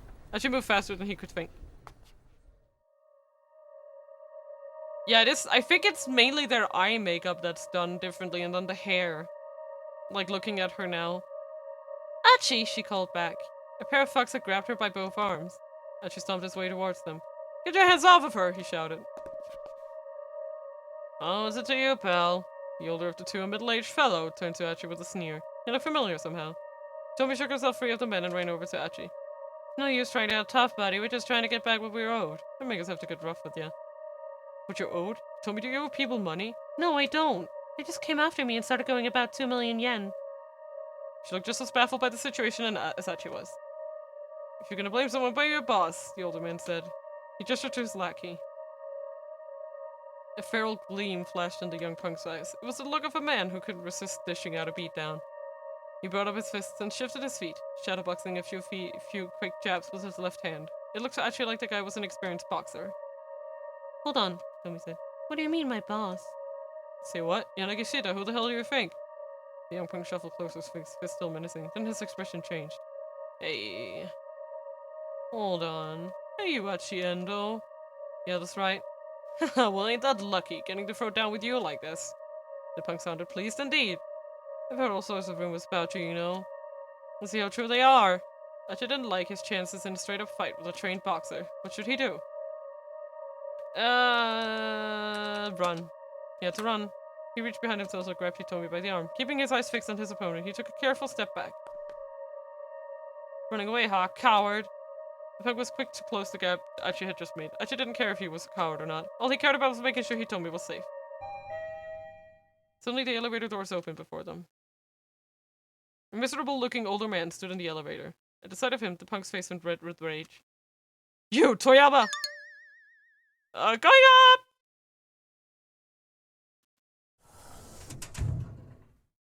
The man in the elevator hurriedly closed the doors. The two thugs rushed toward him, but the elevator had already been heading back upward. Come on, after him, the older man shouted. The young punk raced up the stairs. Stay right where you are, the older fellow added, glaring at Hitomi. Then he followed after his lackey. No, I'm leaving. Lamau, I know, right? Do you really think we're dumb enough to wait? Just wait here? Achi scoffed. I know, right? Let's just go. Achi, I've been looking all over for you. Hitomi gave him an angry swat in the chest. Kaboom! For me? What are you talking about? You weren't waiting where you said you'd be. Yeah, because you went up to another floor. What do you mean? I went right where you said, on the second floor. Huh? This isn't quite adding up. The second floor? What are you talking about? You went up to the third floor. No, I didn't. Wait, what? None of this makes any sense. Achi felt like his brain was getting scrambled. Like Shibuya Scrambled? Well, anyway, at least I found you safe and sound. Yeah. They just smiled at one another. Most of those clothes. Tomi's new outfit was completely different from the clothes she'd had on earlier. I tried on a few things, but wound up deciding on this. You tried other stuff on? Oh, okay, that explains it, Achi said. At least enough things made sense. No, they don't. It's nice, you know. What is? What is? Your clothes, I mean. They look good on you. Thank you. Well, I'm actually blushing now. Kinda made me blush to say it. Achi and Hitomi shyly avoided each other's eyes. Aww. Oh, so hey, Achi said, eager to change the subject. Do you still have that magazine? Oh, right, yeah. I was going to just throw it away, but couldn't. How come? I haven't been able to find the right kind of receptacle. Newspapers and magazines are supposed to be kept separate from normal trash, right? Tomi scanned your surroundings for a suitable bin. Wait, are you serious? Yeah. You thinking about proper recycling now, of all times? Is that weird? Uh-oh, I'm in trouble. I think you might just be perfect. He's like, you like sorting trash? Wife material!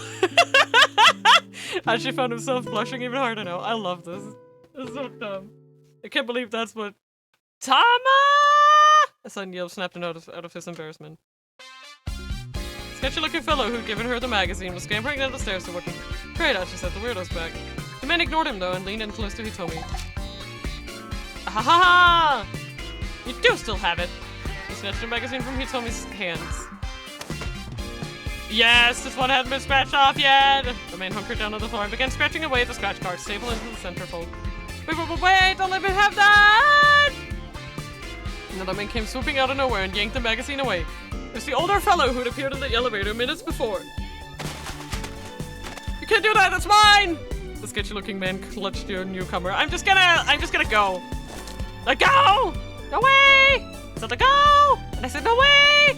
The two were fighting right in front of the exit, keeping Achi and Hitomi from leaving. How'd you like this? The older man shouted, scratching away haphazardly the ticket. No, it's just a word, let's grab a paper. Oh, my 100,000 yen! Give me my 100,000 yen, ha ha ha! Then the middle-aged fellow looked back down at the ticket. Oh my god! What are the odds? What are the odds?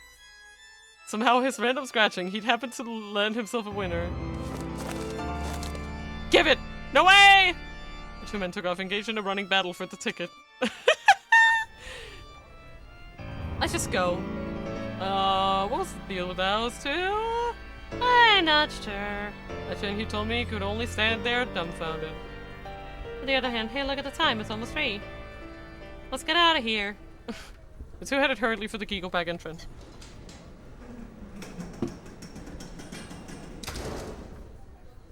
But just as they were nearing the doors, the shutters dropped down in front of him. Well, what gives?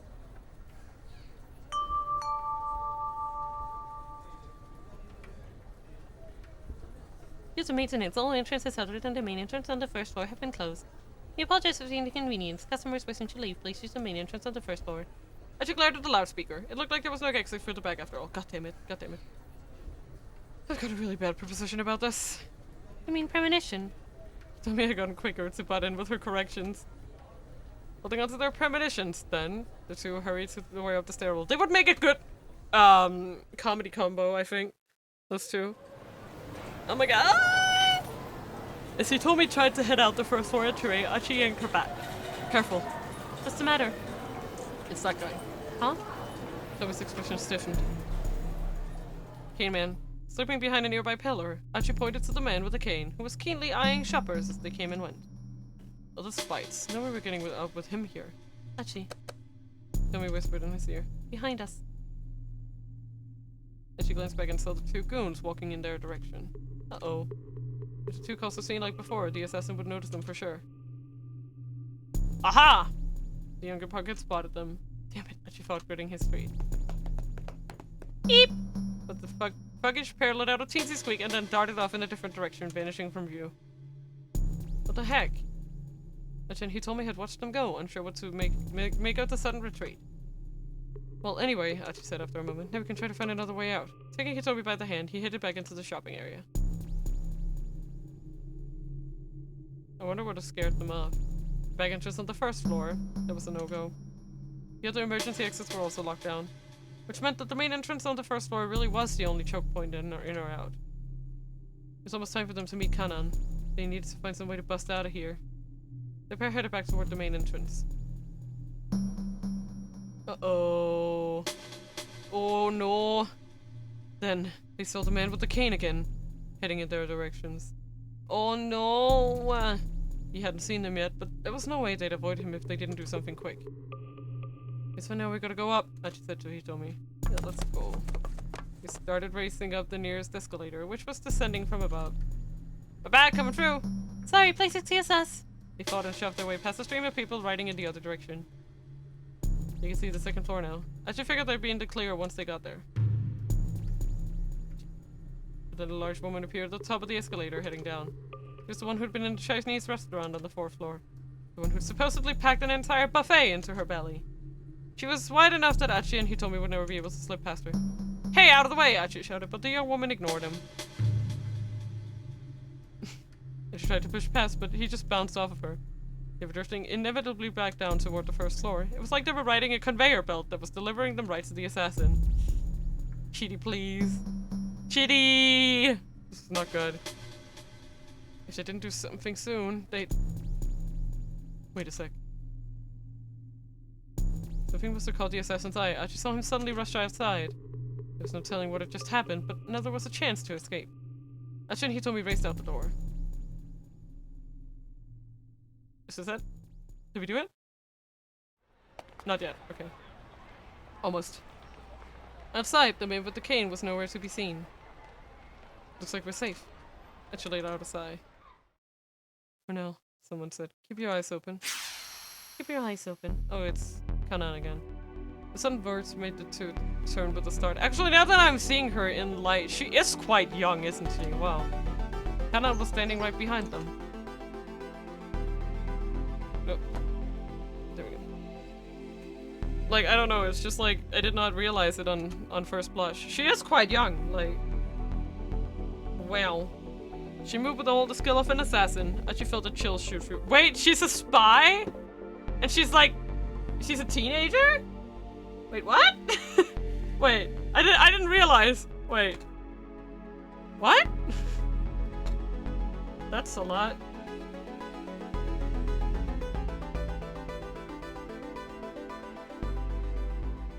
Perfect, you don't expect a teenager spy. I mean, that's true. Now onto the preview! I'm sorry. Too excited, too excited. Oh my god, oh my god, oh my god, oh my god. Preview! Woo! I did it! Congrats to Mina. Oh shit, dude.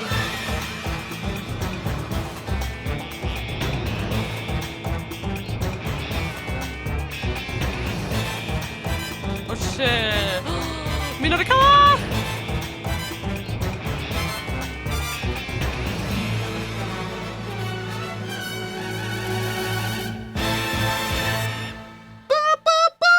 That was so much. Whoa, bro. Achievement unlocked. Infection. Wow. Sounds great. I love it. Yeah, now she has a new outfit on. Look at that. Oh my god. Only 4 hours passed. What the heck? I know, right? Look at that. That was so much fun. We did so much. Oh my god. Oh my god. Oh my god. Woo. Oh my god. Hey, Vika. Hello. Thank you so much for coming to the stream.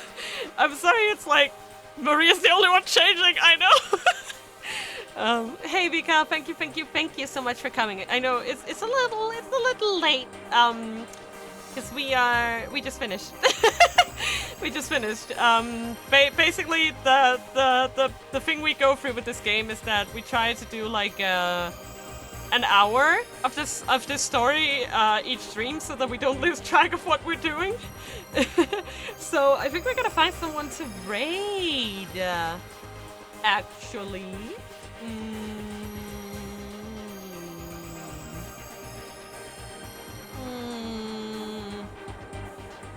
I think we're gonna raid, but you did it without even one hint from me. I'm so proud. Oh my god, thank you! I'm so proud of myself. I feel like this one rode off. Okay, we're gonna try raiding Bunyana. I hope Bunyana? I think that's how you say it. We're gonna try. It's always a question of whether they allow raids or not when I haven't raided them before, but I try to raid someone different every day. Alright. Boom! If I can, at least. Oh, the second streamer oh no, second streamer came in at the end today. And I'm glad I caught you. Thank you! I'm really happy. I'm really happy that you made it, even if it was just for the end. But yeah, it's just, you know, it's been going for a while, and I just, you know, if you will. I just want to make sure. She's been streaming for a little while, but I think it's fine. All right. I just want to thank you guys so much for coming by tonight. I will maybe be here tomorrow. Maybe. Just doing some casual Minecraft shit with my friend, Momo. If all goes well. I'll think about it. I'll think about it tomorrow.